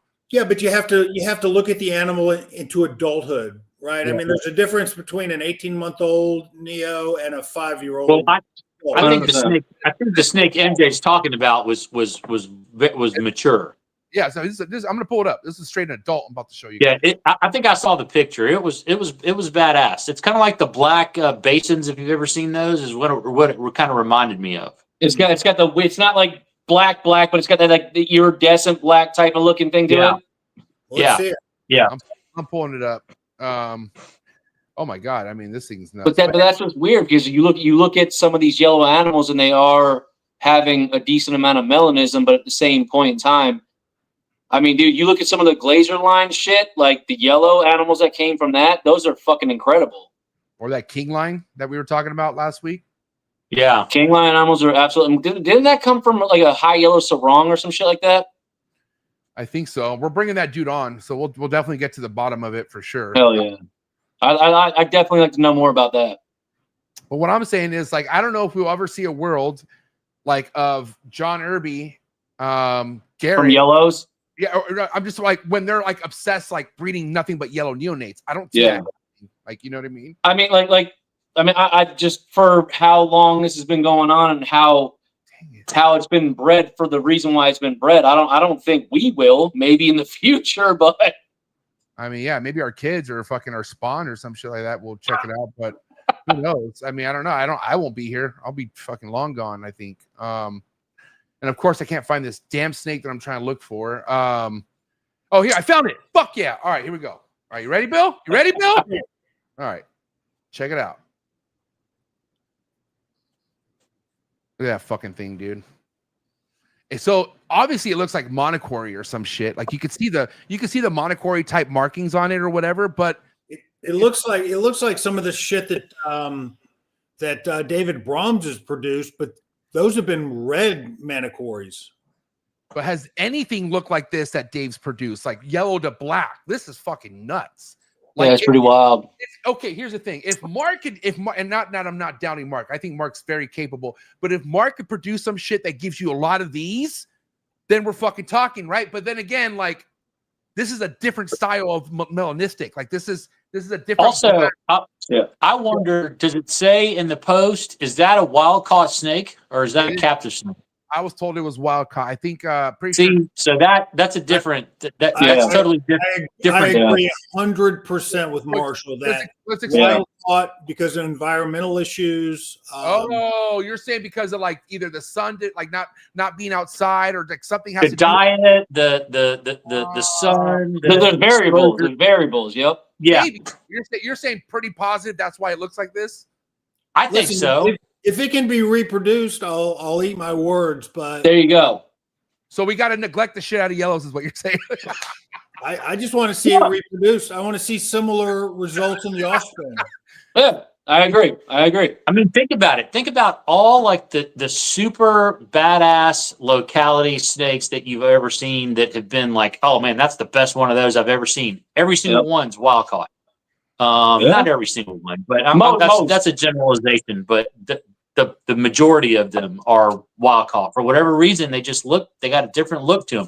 And I say better, it might just be that it's unusual for when you're looking at captive bred stuff all the time. If you only saw the wild caught ones, maybe you see the captive bred one and be like, oh, that's something, that stands out that are different. But it's night and day. Maybe I'm biased, but I would put a melanistic red Neo like the sickness up against that animal any day of the week. And I'll take the red version of it. Thank you. 100 times out of 100. Poor Mark. He's punching the air right now. He's like, son of a bitch. Yeah, Bill, we're from Texas. What are you doing? But I mean, think about this, man. Like there's less of these out there than what you're talking about, Bill. I think. For sure. I mean, that's the only yellow that I've seen as an adult that has that much black and it's wild caught. And eventually, think 20 years from now, there's going to be even more blues and blacks. So, because it's kind of like a rarity thing. People want something because it's rare. And if like if I had to choose between, we'll just use the sickness because you brought it up. No offense, the sickness or that, I would rather personally have that because nobody else that I've ever seen. That's the only snake that looks like that I've really ever seen. Yeah. So to me, that's more unusual. If it could be reproduced, I would guarantee. Right. Yeah. I would agree 100%. Yeah. Huh. Well, that's interesting to know, as far as it being wild caught and that why it looks like that. But you for reals, Marshall, you would take on that snake if you could get it? I mean, I'm not gonna like chase it down and try to, but I would love to have the snake like that. I've never seen. What would you put it to? Like, what if you have that snake in your collection right now? I mean, definitely something red, but that's what you have. That's what he's talking about. He's gonna put the albino on that shit, dude. Oh, there you go. Perfect. Yeah, perfect. God damn. Yeah. I don't know, man. So let me ask you this, Mike. Right now, when it comes to holdbacks, you're still willing to hold back as many yellows as possible. Like you're not judging what the holdbacks are. You just want to stack as many holdbacks as you can, or like at what point are you going to be releasing stuff? So essentially right now with what I'm doing is there's not many, like it's not like it's, gold by any means, but it's not many Cyclops or Rue crosses going around. And the couple that I've seen, especially the reds, have looked pretty nice. But I mean, the yellows have always thrown some weird shit. So like, I know Kenny Richichi, right? Is that how you say his last name? Yeah, I've never knew how to properly say his last name. I try. It's like Worcestershire I think you sauce, got it. right? Like I think that was a great effort. I think that was correct. It's Richie E. Isn't it Richie E. or something? I forget. I try. But he has a yellow Cyclops Aru that is, I think last time I talked to him, around 2 years old, and it's melanistic as shit, dude. And he said it started developing all that black around a year and a half, a year and 8 months, something, which is pretty solid for an animal to start developing black if you think about it, because most of the time younger animals develop black, you lose all that shit. So the older the animal is, the more black it's developing. That's a pretty solid situation. So I mean, I don't really have a plan right now to let anything go. I just kind of want to see what is going to do what genes are going to take over. I mean, dude, these things can look plain just shit, whatever, fucking, you know, the worst Aru you ever seen, or they could be some weird shit. I mean, I don't know. I kind of want to see what they're going to do. So you got hella space or what? I got enough space. All right. Where do you see yourself like getting to the point maximum pairing wise? Like, let's say you're kind of like, you know, you're in the right place. You know, you got the adults. Like, what's like the capacity as far as pairings go for you think would hit? It's not the pairings. It's if I'm successful. It's the time. You know, so it would be, because I work I work for a civil engineering firm, so during the day, during the week, I'm pretty busy. So like, I make little slots here and there to like get in where I need to fit in for my animals. But it would be, if I'm successful, would be actually the problem. So I'm only attempting 2 pairings a year, and I'm hoping to get 1, to be honest with you. Interesting. Now, where do you feel like you're going to be doing like most of your sale? Like, where would you like to post your snakes once it's available? Like, do you feel like you're going to be doing it more like behind the scenes, or do you feel like you're going to go to MORPH market, or like kind of openly advertise that you have snakes for available as far as chondros?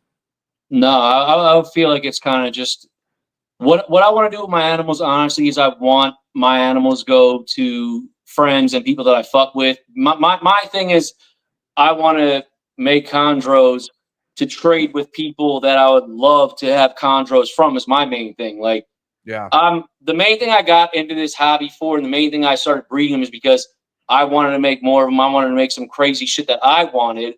So now if I'm starting to make some crazy shit that other people want, now I want to trade with other people that have crazy shit that I want. You know what I mean? That's my goal.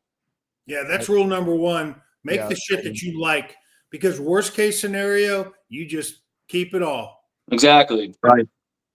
Yeah, and that trading, that, you know, chondros, like trading card wise, is a fucking high power card to trade. Like, I mean, I love it. Dude, I remember seeing like firsthand the shit Patrick needed to get his hands on. All he had to do was to switch a chondro, like, you know, offer chondro as a trade, and, you know, 9 out of 10 times they fucking eat it up. You know what I mean? I know I was one of them. I traded my nice ass beateds that I had for his watermelon fucking watermelon blue deuce biac that I got, you know, and I love that snake, man. I'm obsessed with that snake. So they have trading Some power. of the craziest shit that I've gotten in the last 2 years have come via trade. Yeah, that's the name of the game to me, man. Honestly, like, I love these fucking things so much that it has. I don't give a shit about that. I make decent money doing what I'm doing for a living. It has nothing to do with money. I want to get some wild shit my friends have, and I want to put some wild shit that I produce in their hands if I can. You know what I mean? That's my goal. So let's talk about some real shit here, man, because obviously you and I, Mike, I feel like we could relate with when we first came in, we got what we could afford. Like, I didn't have fucking heavy pockets, and I was obsessed. Like, I had the itch, and I met Joe Switowski, and he fucking made all my dreams come true for that. A lot of people, yeah. For that 2 weeks, and then they died. Yeah. I was gonna say for a couple months. Yeah, until they fucking died. But anyways, but like for now, right, 2025, if you were to come into this, right, and do the import route with everything that you know, would you even do it? And I'm only asking for anyone out there wondering, like, hey, like, I keep going to these shows and I see this $500 chondro, and then, like, I can't afford a fucking $3,000 one, you know, and I just want to know what it's like. You know, what would you say to that? I would say if you are ready to essentially pretty much spend the same amount of money or the heartache, you're going to sit there and set up this nice enclosure for it. You're going to be all super pumped about this thing. And shit does happen with these animals. Sometimes it's good, sometimes it's bad. I mean, dude, I've had it go both ways. I mean, Yeah. you never really know. It's risk. It's risk versus reward, right? 100%. Yeah. 100%. Yeah. I mean, it's entirely possible you could get the $500 snake and it could do great for you. Could also be dead. Or you can get the $500 Yeah. snake and it fucking takes a shit on you. I mean, yeah.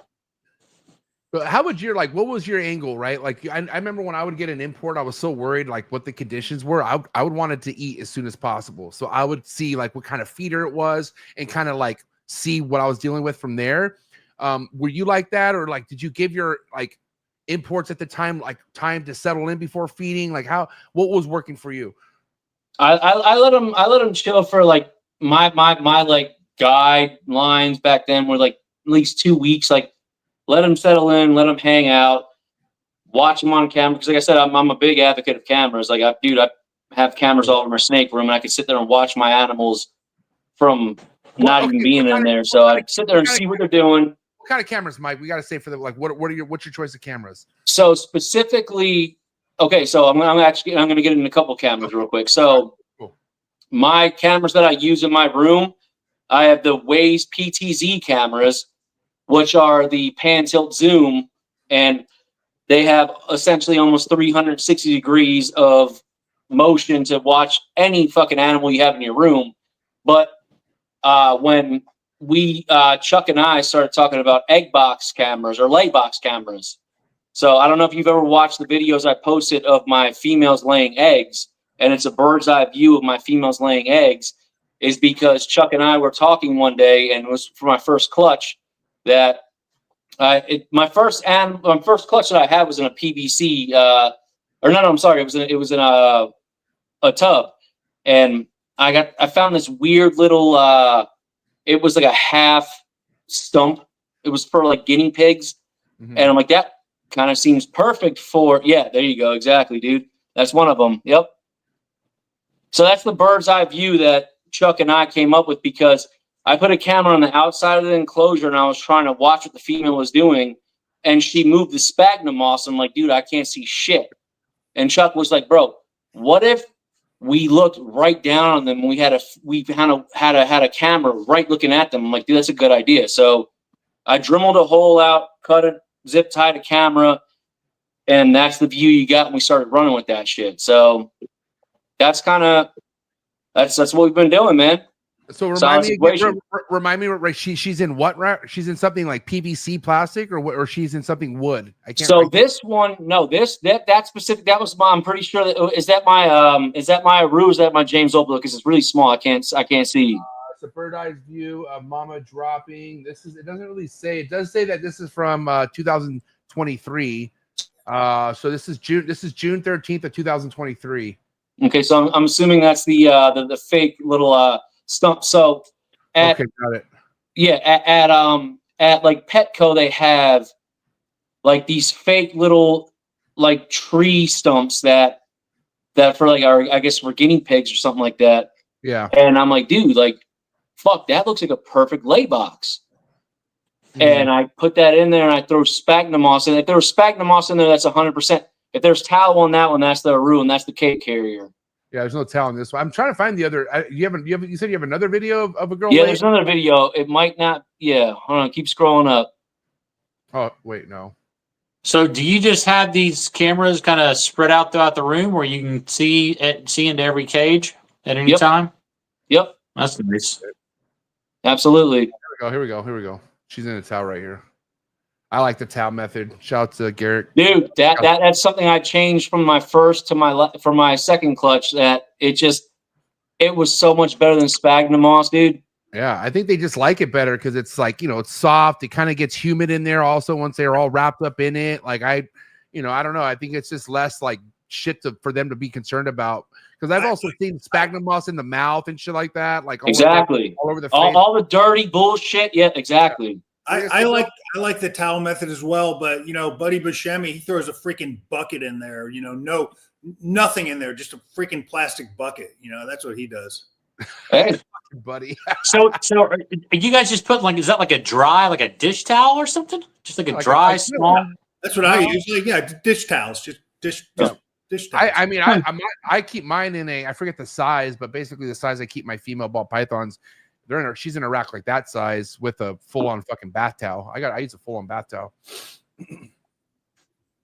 Well, go ahead, Mike. I'm sorry. That worked out so much better than the sphagnum moss, because honestly, like the sphagnum moss, like shit was all over my room. When I started moving it around, I pulled the female up, soak her, and do it, because obviously after she laid, I soaked her and wiped all the scent and everything off. But it's just the towel, dude, and I put it in a cake carrier too, and that shit, I pulled the cake carrier out, took the top off the bottom, the eggs were there, I pulled the female off, put her on soap, threw the eggs in the incubator, put her back in, and it was good to go, dude.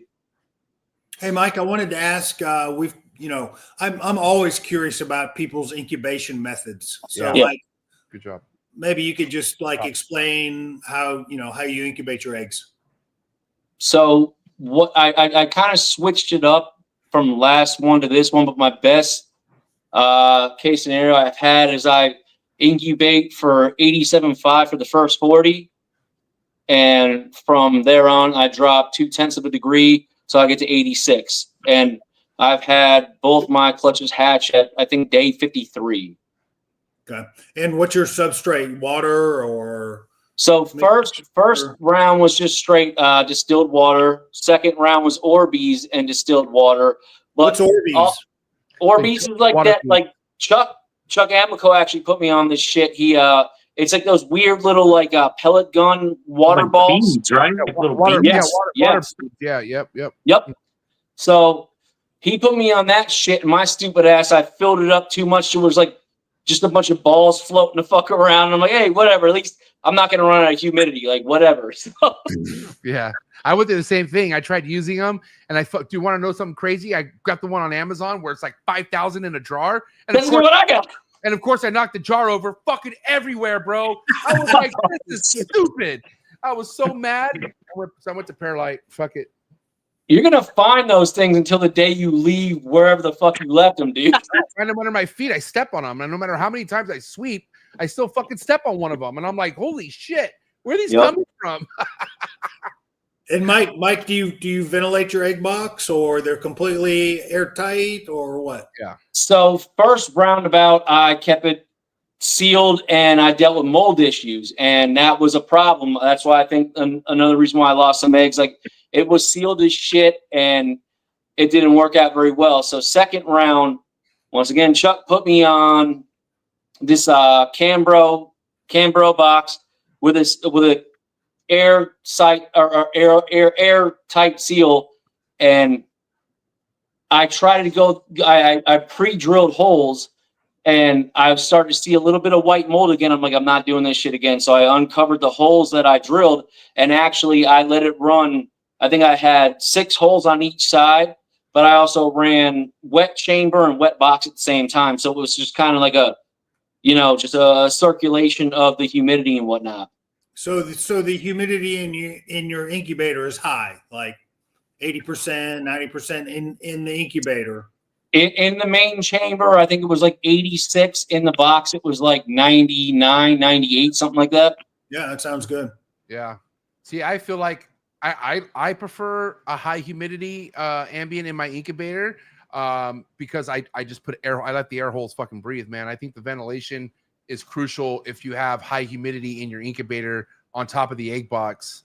And you could even, put more holes than normal if you want to tape it up and give more ventilation. But I'm definitely pro having ventilation the entire process of the incubation. I feel like. I honestly think that's a big thing. Like big factor. Yo, absolutely, dude. Because like I said, I try to do the whole sealing. A lot of people just seal it and call it a day. Like I had really bad results with that. So when I started aerating everything out, I had much better results. So I'm just gonna keep going on that route. Go ahead, Bill. I was going to say, I think your experience is different than a lot of people. I think most people that incubate chondro eggs end up with a drying effect. In other words, their box doesn't get too wet or their eggs don't get too much moisture. I think in most people's experience, they don't get enough if, when they run into trouble. I would rather err on the side of too much moisture than not enough. Yeah. But listen, if you've run into your experience where I've never had mold on a chondro egg. Neither have I. So, but I can understand for sure that if you have, then you definitely want more ventilation, less humidity. But I think that's the exception to the rule in when most people incubate. I've definitely got mold. I've definitely got mold on the egg, but that's because it was dead. So going back to vermiculite for these clutches, I've noticed that I don't have any holes in the egg boxes right now, but I have been every third day I have a reminder on my phone set to remind me to go take the lids off and wipe the humidity off, and the lid probably stays off the box for 30 seconds or a minute with the incubator open. Yeah. And I think that that helps. That's what I do. It's kind of airflow by default when you open up that lid for just a few seconds every couple of days, a few days, whatever. And but you have to think this. You have to think about this too, guys. Once we hit that day 40 mark, that whole airflow kind of becomes more important than just that one. Changes, moment. No doubt. Once they get to a certain development in the egg, I think it always needs that airflow. Like, not just when you need to set an alarm, you need to fucking create holes in that box so it's getting normal ventilation, because they all get heat different at that point, and that's how you get. I mean, I don't know how many fucking full-term chondro snakes I've had dead in the egg for no explanation.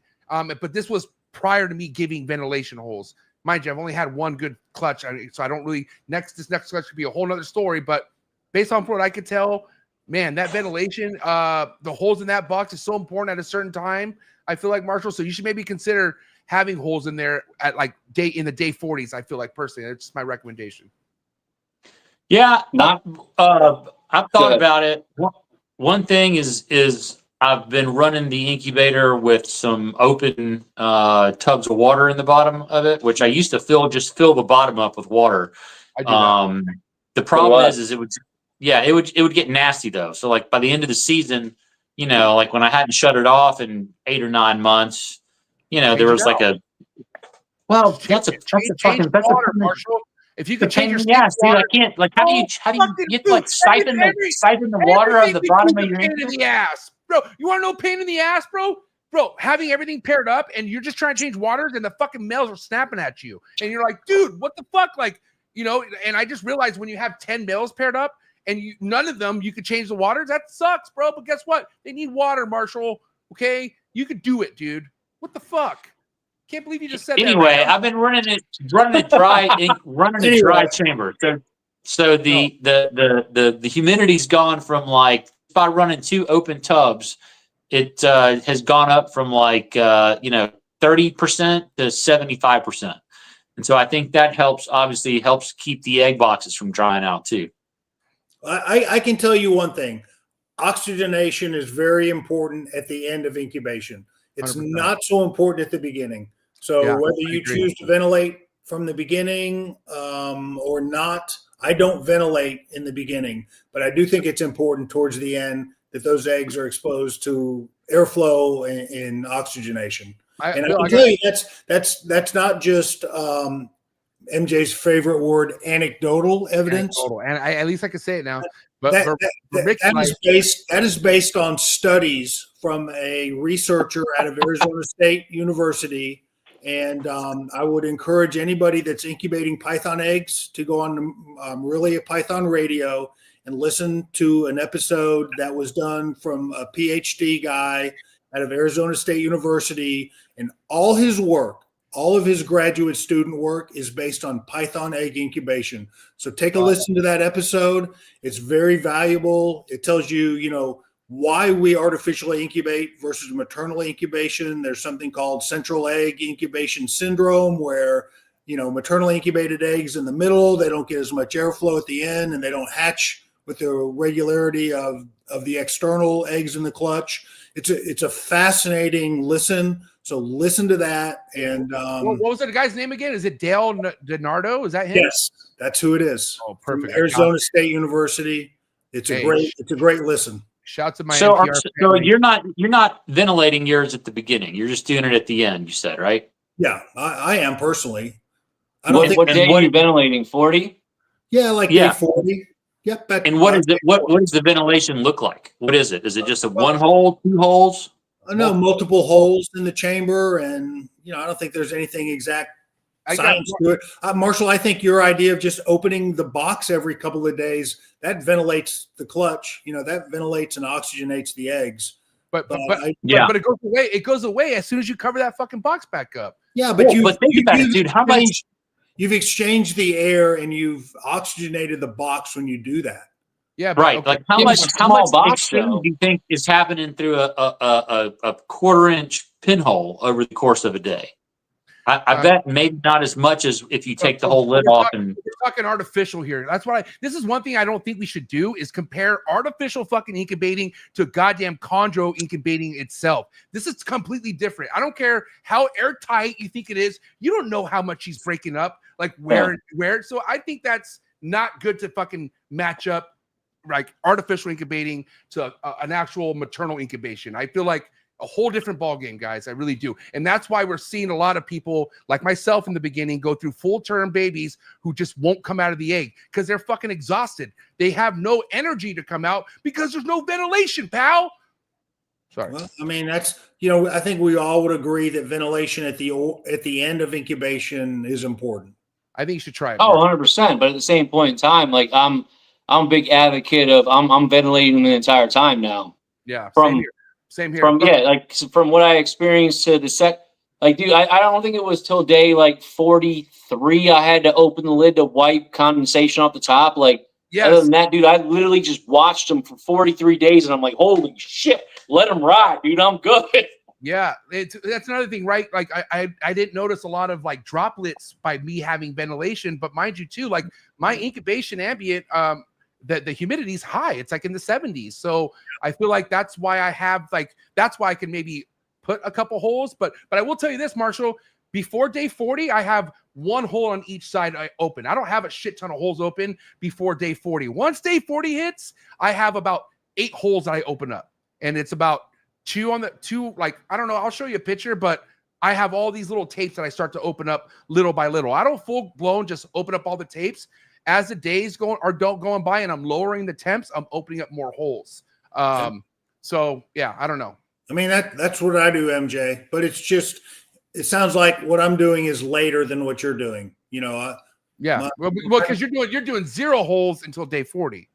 Pretty much. Yeah. And that's fine. That's what a lot of people do. But I feel like there's a certain point where those holes need to stay open. And I feel like as long as the humidity is not an issue, dude, once you get closer to day 50, the more holes, the better, man. Like, let that fucking thing breathe. Especially how many big clutches have you guys had? And right now, Marshall, you got big clutches in the incubator, okay? When we're talking about, go ahead.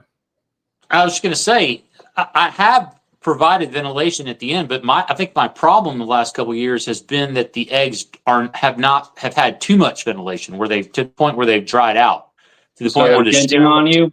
Yeah. Well, they've dented, and when you pick up the shell, or like when you pick up an egg that's about to hatch, like the bottom's kind of caved in, and it feels like it's not super. Instead of feeling like a water balloon, it feels more like a like a drying out, like a prune, or like it's super tough. And you will know a dehydrated egg when you see it, and even at the end, you do not want a dehydrated egg. No. Right. But mind you too, Marshall, a lot of these eggs don't dent till day 40. So like Bill's saying, you don't need any holes until that day 40 mark. It's literally like clockwork. Once day 40 hits, then that's when those eggs start to fucking heat up and they start to dent up. But then by then, that's when you kind of give them the ventilation. So I feel like if that was something you dealt with, don't give them 0 ventilation until day 40, like Bill's doing, and maybe still do your thing where you open up the box. But I'm just saying, I feel like you're doing yourself a favor here by giving these chondros more consistent ventilation, maybe not a shit ton, but just a couple holes open all the time. Once you get into the day 40s, I feel like. Well, plus the fact that they're semi in contact with water being placed in vermiculite versus just no substrate. Different, yeah. Because they're on a light diffuser. Oh no, wait, hold on. You put these directly in, didn't you? Directly in. Yeah, Ooh, that's they're crazy. in. That's what she said. I've never done that. Never done that. I know, Marshall. Dude, I mean, badass. if things go the way they appear to be going, and I sent you guys MJ and Bill a couple weeks ago, like this, like those old notes that I like dug up from like my very first clutch. Yeah. It was like, every yeah, like every 30 minutes, I was like writing something down. I had like 2 pages worth of notes from my first clutch about what it looked like on this day and that day, and what do your notes look like? What do your notes look like now, Marshall? It's like I'm lucky if I write what notes. I just take pictures of everything, Yeah, and post it on social media. Right. You have to look at Instagram to figure out what was happening on this day. His notes are hashtags. All you have to do is put MM and then the number, and then there's your evidence of whatever. You just look at the metadata these days, and you'll figure out what you're looking for. That's right. No, yeah. So I don't know, Marshall. I'm rooting for you, bro. I mean, the thing is, you got a lot of eggs, right? So I think the most you have in one egg box is what, 17 eggs, or how much? What's the biggest clutch you have in one? No, I got 25 in one. Yeah. So this is gonna be interesting to see, because how many eggs too? I feel like. But it's a big ass box though. It's a big box. It's a one full pan size, which basically takes up a whole shelf in my incubator. So it's like double the size of an XL sim container is what you're saying, basically. Yeah. It's like a like the Cambro boxes that most people use are like a half pan to incubate eggs. This is double that. Whereas also in the past, again, and who knows, like I got a long way to go before I can say that this is gonna do what I think it is, but using a smaller egg box, like an 8x8x4 or something like that, and putting 16 eggs in it. I mean, they're all like on each other, touching. And then like you're saying, like towards the end, there's probably not a bunch of even with a hole, there's probably too many eggs in a small container. So I've got them again, on vermiculite in a bigger box, more volume. I think that's gotta help. I think one of the most difficult. I mean, something that could probably be comparable is, I think, hatching out chondros could be tree monitors. I know that's like another thing that not a walk in the park.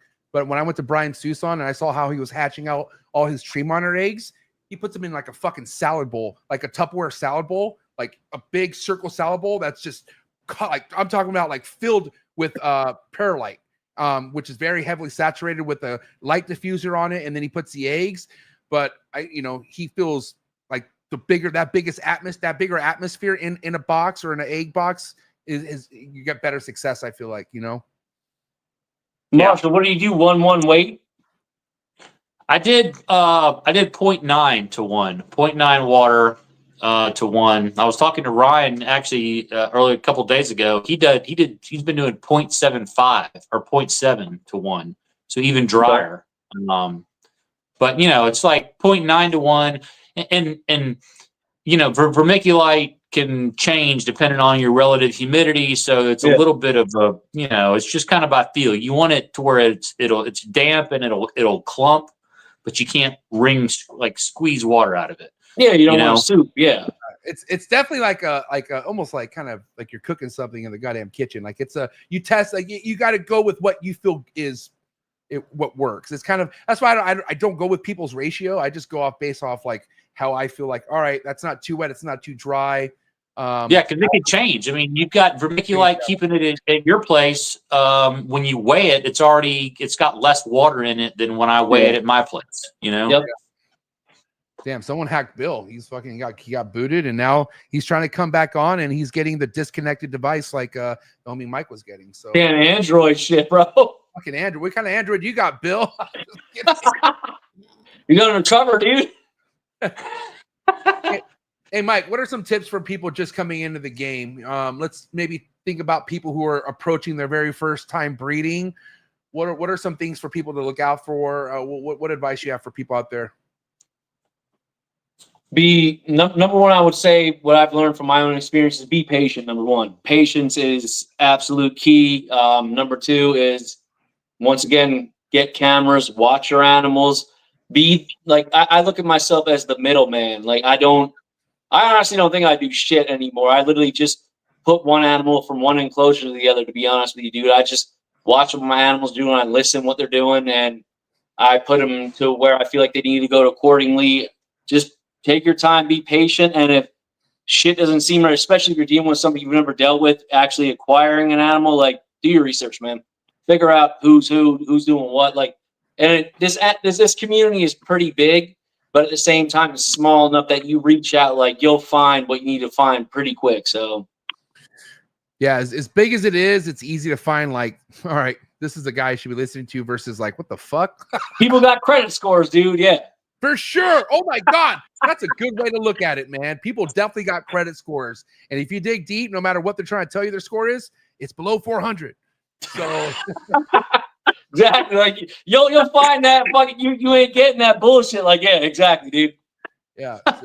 You're not financing that shit. Oh, dude, hey, listen. Okay.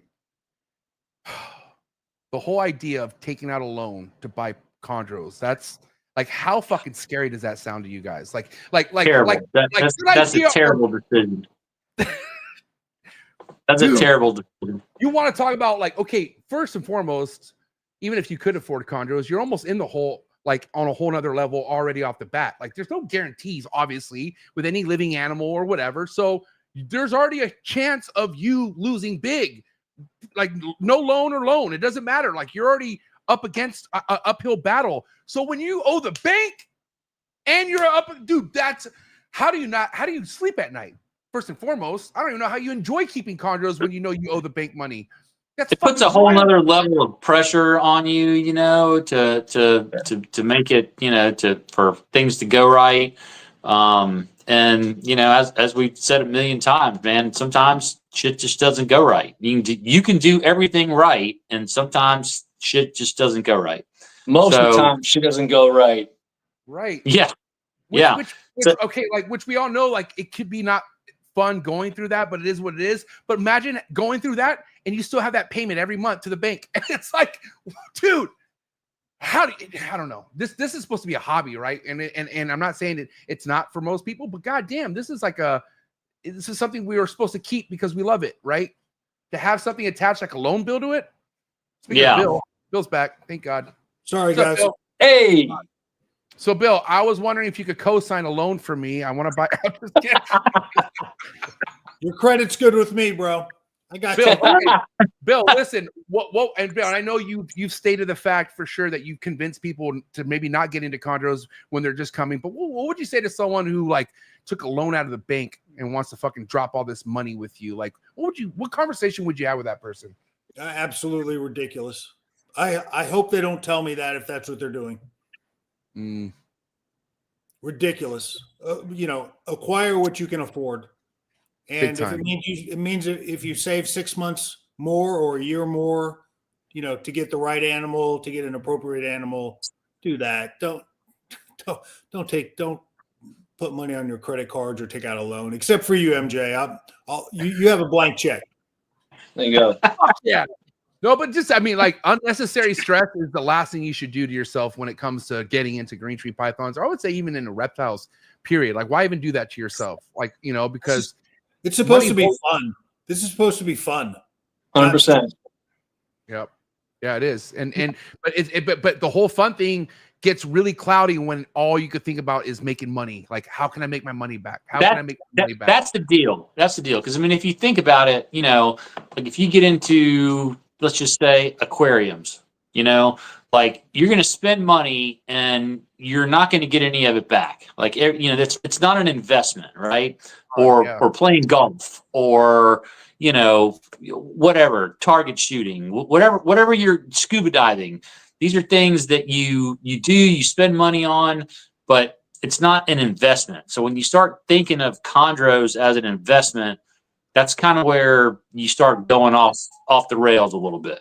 Yep, 100%. Yeah, you need to go find Jesus. I would go to church. I seriously would, because that's not, I mean, I don't know. It just sounds painful. It doesn't sound fun. Like, it's all like you guys already know it's going to be painful no matter what. Even if you're in the positive, you're going to get hurt. Like, these things hurt your feelings. Okay. Yeah. And when your bank account's already in the fucking negative and your feelings are getting hurt, it just, dude, I don't know how you continue on. I don't even know how you. I mean, look at it this way. Every time you have a clutch of green tree python eggs as an investment and you put it in the incubator, and every time an egg dies or every time a baby doesn't come out, you go, oh, fuck, that's $3,000. I just lost $3,000 of my investment. Yeah. Dude, who wants to live that way? That is nothing but heartfelt loss. You'll never be successful. You'll never be happy. And if you even get to that, you know what I mean? Because if you're so riding on, how many times have we gotten locks and nothing is coming at, like nothing, like it's I can't imagine living that way. It would be the ultimate. Chondros can be hard enough as it is in best case scenarios. If you're banking on making money off of them, I feel sorry for you. That's honestly the truth of how I feel. That's some bad juju, I'll tell you that much. Yeah, that's what I feel, man. Like I said, I just want to trade shit with my friends, dude. That's what I want to do, bro. I bet the chondro gods look down at someone like that. Oh, look at this motherfucker. Oh, hey, guys, hey, gather around. We're going to have fun with this one.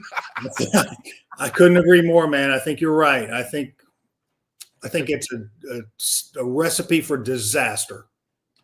Okay, let's shift to this next one. And this is going to be a wrap-up topic of mine. Then we'll go to Marshall or Bill. But, and this is like, I kind of get it now. Like, you know, I obviously, I wish I could keep all my chondros that I produced recently on my recent clutch, but no, I'm going to have to let some go. But, you know, I have people with interest, but I refuse to take money for anything that isn't like, I look at and I'm like, for sure you're ready to go home. You know what I mean? Like, unless like, you know what I mean? Like that has the feedings that I look at, the sheds, like, you know, the ones that look fucking stellar. Like you could tell, like, you're not like that other one that just prolapsed. Like you're fucking on your way. Right.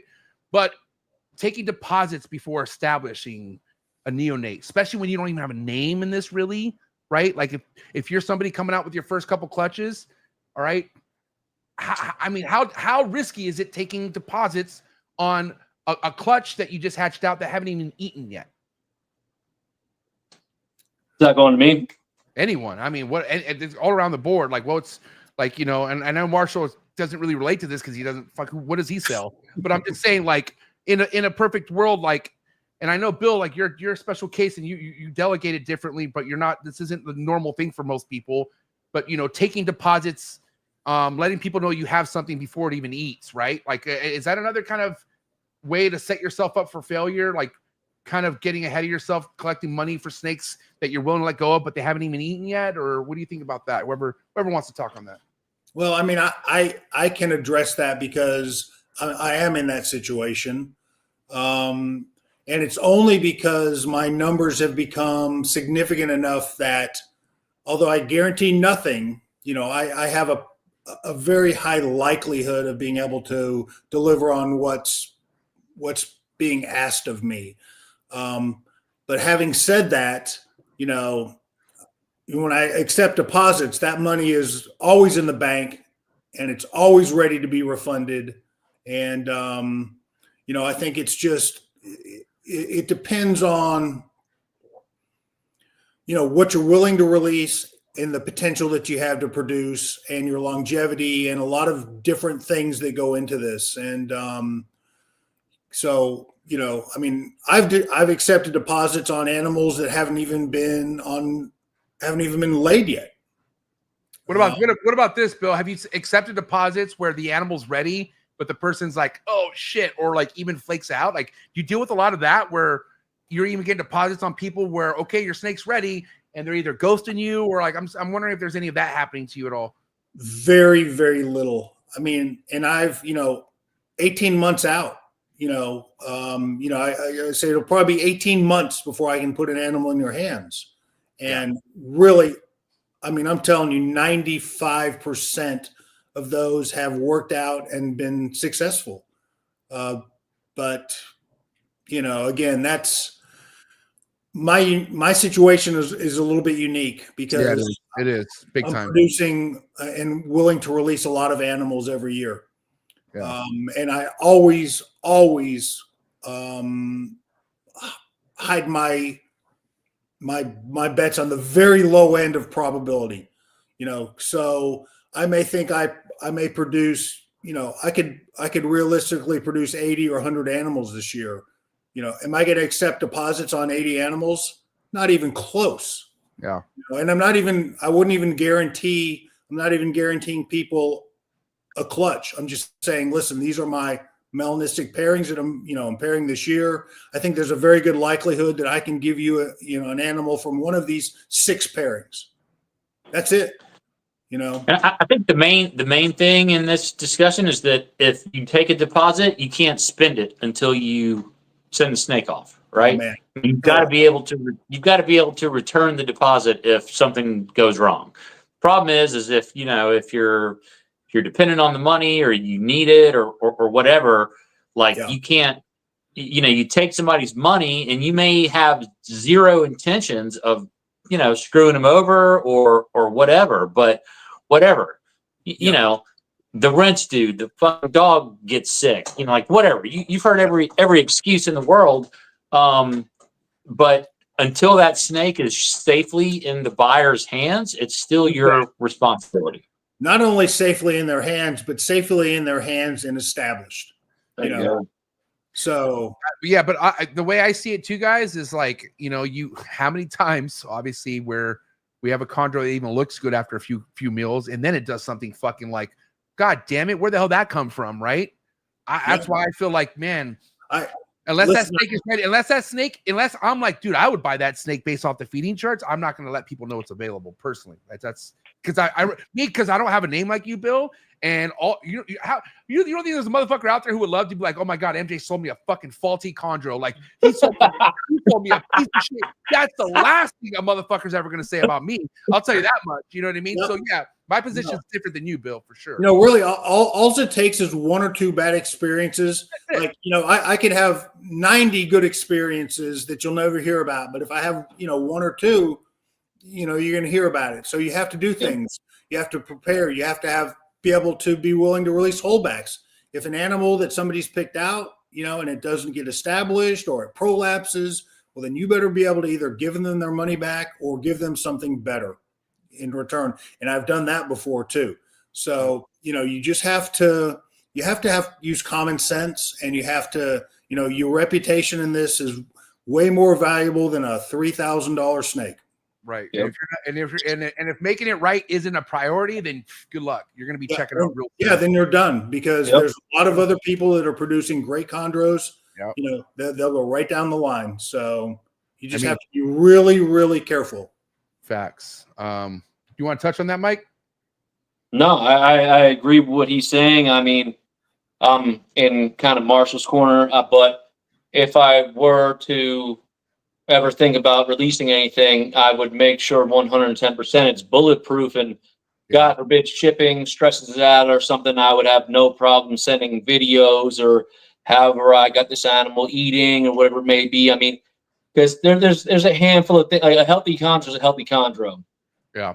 Let's be real. So unless there's certain things, like let's say there's a delay in shipping and temps drop, or it just gets super stressed from shipping and they try and feed it the same day they get it out of the box or something like that. I mean, most of the time you can get one of these animals and you wait a week or 2, they're going to go for you. But sometimes these animals don't, and people get freaked out about that. And I would have no problem helping people with an animal that I produce, because obviously I know exactly what I did to get that animal going, everything like that. But like Bill said, I mean, dude, you can do a million things right, but people will remember that one wrong thing. And especially with the days of social media, somebody starts blasting your name, talking shit, and you have all these people that are just going for it. It's like, dude, you have no clue what you're talking about, but people love that bullshit. So I agree. Exactly. Everything Bill said, I fully agree with. And to even touch on what we're talking about, shout out to Gary. I know firsthand that Gary has taken back animals due to the fucking person keeping it, fucking it up. And he just, instead of letting that person burn, He simply just give me the animal back. Here's your money back. God bless. And that's it. And if you're not willing to even do that, bro, you got to do it right now. You got to do it because you're better off fucking patching that little mistake and taking it versus like letting that person run along with it and, you know, posting pics of that snake dying in a tank with bulbs all over it. You know what I'm saying? So shout out to Gary Scavino. But yeah, let's get to Marshall or Bill with the wrap up topic. Who wants to go next? Go ahead, Marshall. Go ahead, Marshall, because I have no idea. I have no idea what my question is going to be. So bail me out for a minute. All right. Well, I don't either, but I'll think of something real quick. All right. So, where are you taking the pairings that you have with your? Are you going to think you're going to keep the offspring that you've held back? I know you've done. You know, you've mentioned like a couple different pairings. Are you going to try to keep the lines together? Are you going to mix them up? Kind of, you got a game plan yet, or are you just still raising stuff up, or what are you thinking as far as the bloodlines you're working with? Are you going to try to keep them concentrated, or are you outcrossing them with each other, or what's the plan? So my plan for the Cyclops Rue, I want to take to see, because some of them, like I said, are looking pretty wild. That there's no rhyme or reason for what they're doing, but I mean, at the end of the day, it's chondros. I wouldn't mind potentially going. Depending on what they look at, I know a lot of people are getting butthurt about this, but I wouldn't mind doing some, you know, sib to sib for, you know, at least one generation to see if I can, granted, if it's worth it. But I mean, I wouldn't mind doing a sib to sib, seeing what happens with that. Maybe potentially really honing in on certain phenotypes. With the blue line stuff, I kind of want to keep that separate, to be honest with you. I kind of want to see what I can do with what I have that's not, you know, established lines. Obviously, I would love to produce a lot of blue line stuff, a lot of high melanism, high blue, like even get into eventually calico, high yellow stuff, like I was saying earlier. But I kind of want to keep what I'm doing separated for now and just see what I can do with it. So maybe there's sib to sib in the future. If not, I might just kind of mix everything together and see what. I know that sounds stupid as shit, and a lot of people probably don't like that, but I mean, at the end of the day, that's kind of how you end up with some wild shit. And that's, like, I remember listening to your episode on GTP Keeper Radio years ago, where you said you know, respect a lot of people that are working in, you know, locality stuff, things of that nature, but you just want to make the craziest looking shit you've seen. And I'm kind of in the same boat. I like crazy shit. Ditto. Who doesn't? Yeah, no. Besides Ryan. Besides Ryan and Mark Hager. That's right. Yeah. Besides the potato. Yeah. No, Mark likes crazy shit. No, right. But I'm just, you know, I have to still throw my jabs when I can. It's not gonna be a good day for Mark Thursday night. I'll tell you that much. I can't wait. I'm not playing around, buddy. All right, Marshall, you're up, right? No, I'm up. No, you're Bill. Up. Yeah, go ahead, Bill. Yeah. So, Mike, with the animals that you have in your collection now, let's say you know, best case scenario, whether you trade or you brought another animal into your collection, what would it be? Would it be would you'd want a calico? You'd want a high blue? You'd want what, melanistic? What would be like your dream Neo to bring into your collection? Shit, that's a shit. And you're saying just doesn't matter what country, Anything you want. Anywhere. Honestly, I would bring in one of them crazy glacier line yellow Neos. Yeah, those things are fucking nuts. Nice. You said yellow? Yeah, dude. Love it. Dude, have you seen the yellow Neos compared to the red Neos, the glacier line? I get it, buddy, but you don't know what else. I'm just saying, I get it. I'm you're not wrong. I'm not gonna say you're wrong for sure. That's just fire. I will say, it sounds like. Shout out to Sal. Sal's the one that put me on that shit. I won't forget. But dude, the glacier line's got some wild ass shit, dude. That shit is nuts. That's because it's that powder blue, right, with that fucking crazy yellow. Like but they got them huge dorsal saddles and shit. It's insane, dude. Thick. I love it. I mean, it's you cannot help but to like something like that for sure. And we need that shit in the United States, to be honest. That's what I'm saying. That and the king line. A lot of them were like so extreme. I remember like when I first saw the pictures of the first ones that had ever been produced. A lot of people thought they were Carpondros because they were so wild and, you know, different. So heavily patterned and bowl patterned, that people thought they were Carpondros. I like to turn that question onto myself. And if I had to answer that question, I think it'd be mosaic stuff. Oof. Yes. Well, but it doesn't. Well, yeah. I fully agree. And what Mosaic did with what was the Aru girl? Shit, I can't remember her name. He put Mosaic to a Aru girl and everything was crazy. Absolutely. What he had, like forest out of there. He had like all kinds of insane shit out of there. Yeah. That's 110%. That's also why I kind of want to get in the high yellow stuff as well, because if you mix that melanism with the high yellow shit, like you get something like Mosaic, like holy shit, dude. Yeah. And for the record, Mosaic was not a yellow neonate, just for anyone out there who knows. Want to be clear. Hey, Mark, look at this guy, another nail in the coffin. For you, not for me, buddy. I don't got no nails in my coffin. Wasn't Mosaic a Highland to a high yellow red female, correct? Is that what it was? I don't know. There's some uncertainty, I think, in Mosaic's background, because Pedro didn't produce Mosaic. He acquired Mosaic. Yeah.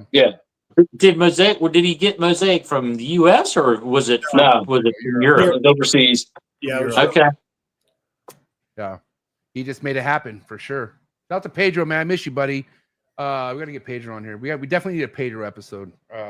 Definitely. Dude, that's a one in a million chondro, dude. That's one of the most beautiful chondro I've ever seen in my life, dude. I would say, other than the sickness, like that was a global fucking snake for me. Like that, obviously, me get knowing who Pedro was and like, you know, what Mosaic was to Forrest, because Forrest was able to inquire a Mosaic bloodline, I think, and it didn't make it, unfortunately, but it was here. Yeah, they had something in the U.S. Yep. And the thing about Mosaic was that's so important to me is that he was able to reproduce with red females, yellow females. It didn't matter. Mosaic's offspring were awesome, no matter what. It was potent as shit. Fucking it was beautiful. To me, that's more as important as the phenotype. You know, is the reproducibility. Yeah, yep. what it's packing, for sure. Yeah. Well, I can tell you what, this episode's packing heat. This was a great show. Enjoyed it. Yeah, I agree, man. Mike, this was awesome. Yeah, dude. I appreciate it. Thank you guys for having me. I do appreciate it. Mainly once he found out you're an Android user, he's like, "Oh, this is my fucking homie right here." Yeah, I'm gonna start DMing you like, "Hey, what's up with the new apps and shit?" Yeah. Hey, did you get that new update? I will say, Android's cameras are no joke. I like the Android camera, but let's let it go. It's not the camera. It's just about being a minor inconvenience to all the iPhone users. That's being an adult, dude. I don't need a teenage girl's phone, bro. It's being an adult. Let's be real. Hey, minor inconvenience. That's the fucking story of Marshall's life. I gotta tell you that. Fucking Jesus, man. No, listen, Mike. 2 hours went by too quick. I gotta say this was a real pleasure. Looking to have you back on for sure sometime. But for now, where can people follow you at? Like, where's the best place for people to check out your work and be all over that type of stuff? Best place to hit me up is on Instagram. Either search my name, Michael Majoros, or my Coloring Outside the Lines. That's the easiest way to get in touch with me. Cool. You can find the links in the description below. Check them out. But it's a wrap. Give it up for Coloring Outside the Lines, ladies and gentlemen. Thank you, Mike. Y'all have a good night. I appreciate it. Thank you, guys. Man. A lot Cheers, of fun. Mike. See ya. Thank you. We'll catch up. Night, guys. Fucking awesome dude, man. Now you remember him, Marshall? No, not really. Hey, I will say, by the time we did link up with Mike, we were pretty well into the day, pretty heavily, you know what I mean? Like, I think that was when we were waiting for our dinner reservations. Remember? I remember talking to him at the show, on the floor of the show is where I remember. Like I said, man, three shows in 3 months. We also sat outside with him at that outside bar. Yeah, that's what I was talking about. Before we went to dinner. Before dinner, yeah. That's when Gary met a certain ball python guy and he wasn't too happy with it. For another episode. Definitely another episode. Maybe Marshall can get in that group chat with Mike and Chuck and Alex, and they can all have their Android, geek outs or whatever the hell they do. Oh, is Alex an Android guy too? No, he's not. He should be, but he's not. Hey, dude, that that impression he did of Alex talking was fucking on point. I was gonna have him do it again, but man, he when he started talking like Alex, I was like, holy shit, you practice that in the mirror? You nailed it. Yeah. Go back and watch that. I thought the same thing. I was like, dude, he's saying, because Alex kind of talks slow. Not that you're slow, Alex. I'm just saying, like, he has that little monotone, slow voice, like, and he nailed it. So That's hell of a funny. job on that. That's funny. All right, boys, listen, dude, we had quite the crowd. So, Bill, what do you say about everyone that tapped in tonight, man? Just shy of 80 people. Dude, I'm always glad to be here on Tuesday. I always just get ramped up for the episode, and I look forward to it all day. And man, what a great episode it was. Yeah, what do you got to say, Marshall? Yeah, man, same. Glad to be here. It's fun Can't to learn new stuff, and I could say for 100% for sure that if it wasn't for being on the show, I wouldn't be doing the stuff. Wouldn't have tried the things that I've tried this year. So, you can be doing this for. You mean you care more? Is what you're saying? I didn't say that. I just said I'd be trying. Wouldn't have tried new things. Well, fucking thank you for trying new things, Marshall. Because your success does motivate people. Just so you know. And can you really consider the whole ventilation thing at day 40? Just maybe try it. I don't know. A couple holes, it's gonna be all right. I feel like. Or take the lid off once a day. I mean, God damn it. Dude. Listen, Red Mountain Herps on Instagram. Okay, Phoenix Reptiles. I definitely some of my favorites in the Chondro game. I'm not just saying that because they're here every Tuesday night, but give it up. It's a wrap for my two boys, ladies and gentlemen. Bill Siegel, Marshall Mendez, ladies and gentlemen. Thank you, guys. See you guys. See you next week. Later. See you next Tuesday. Peace. All right. If you guys enjoyed this episode, do me a favor, hit that like button, hit that subscribe button, hit that notification bell, select all. You'll be reminded of every podcast dropped here on the Trap Talk Reptile Network. Mind you, just so you know, 7 days a week. That's right. Monday through Sunday, you can catch a new episode here on the Trap Talk Reptile Network. And yeah, man, thank you for all the love and support out there. If you're looking for exclusive content, you want to get more behind the scenes, you want to get tapped into an awesome Instagram group chat, then join the Trap Talk Patreon family tonight. Don't even waste any more time. Join the Trap Talk Patreon family tonight. You can do that by clicking the first link in the description below. And again, once you join the Trap Talk Patreon family, you get connected to the Discord, over 200 amazing keepers, and an awesome Instagram group chat that is popping. Shout out to all my trappers, man, all my Patreon members. You guys are my heart. And again, anyone who watches Trap Talk Reptile Network, no matter what day of the week, thank you so much. Really means a lot. All right, but really had a good time on this episode. So before I let you go, you know the deal. Sorry for the interruption, folks, but a quick word from our sponsors. Green tree pythons, emerald tree boas, and plenty other arboreal snakes have been quite the popularity here at the Trap Talk Reptile Network, which brings me to today's sponsor, the Reptile Perch. Head over to the reptileperch.com and Reptile Perch on Instagram. See what type of design PVC perch is best for your arboreal reptile. But first and foremost, I would also check out David Brom's Green Tree Python availability on the website. And you can also check out his Instagram just to stay current on any projects or any productions that he posts. Thank you so much, David Broms, for your ongoing support. Looking forward to seeing what you have to show in the 2025 season. Number one PVC enclosures in the reptile game. No better place to visit than Focus Cube Habitats. Excited for today's sponsor, Focus Cube Habitats, number one enclosures in the reptile game by far. Everything you see behind me are 3x2x2 PVC design enclosures by Steven and Ashley over at Focus Cube Habitats. They're based out of Texas. If you head over to their website, you can select from over 30 plus different enclosure designs that they've done. Two of the hardest working people in the reptile hobby today. And I'm so excited to add more Focus Cube enclosures. So much again, Steven and Ashley, I appreciate the 5+ years of partnerships that we've had together. Looking forward to growing more. Head over to FocusCubeHabitats.com. Head over to their YouTube channel, subscribe, and check them out on Instagram. Thank you so much, Focus Cube Habitats. Sorry for the interruption, folks, but a quick word from our sponsors. Diversity when it comes to a reptile diet, I feel like is so important. So this is why I'm proud to announce today's sponsor, Blake Exotic Feeders over in Florida. What is up, everybody? Blake here, the owner of Blake's Exotic Feeders. We have all quail available at all times, produced here at my ranch from button day old, from Conturnic day old, all the way to extra large Conturnic quail. If you guys have any questions, DM on Instagram. Appreciate the support, you guys. We have all the quail, like I mentioned. Everything is shipped right here from my house. No better company than to go to than Blake Exotic Feeders. #1 quality in quail, hands down. And I gotta tell you, my reptiles love it just as much. It'll give me a peace of mind to know that these quail are grown on his property and it's not bought third party. Head over to his website, Blake Exotic Animal Ranch, to place your order. Let him know that the Trap sent you and he'll take extra good care of you. Thank you so much, Blake, for supporting the Trap, and also thank you so much for sending me top quality homegrown quail for my animals.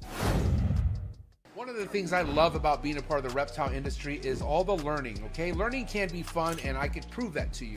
Thank you so much to today's sponsor, it's Gary Scavino over at GS Reptiles. I highly recommend you head over to his YouTube channel, follow all this man's content when it comes to learning about rare species of snakes you could be keeping in the hobby, and also just finding out how easy a lot of these rare species of snakes are to keep in general. So thank you so much, Gary Scavino of GS Reptiles. Again, head over to his YouTube channel. Also head over to his Instagram to be on top of all of his current work and be ready for a big year over at GS Reptiles. Thank you so much, Gary, for your ongoing support. I really appreciate it.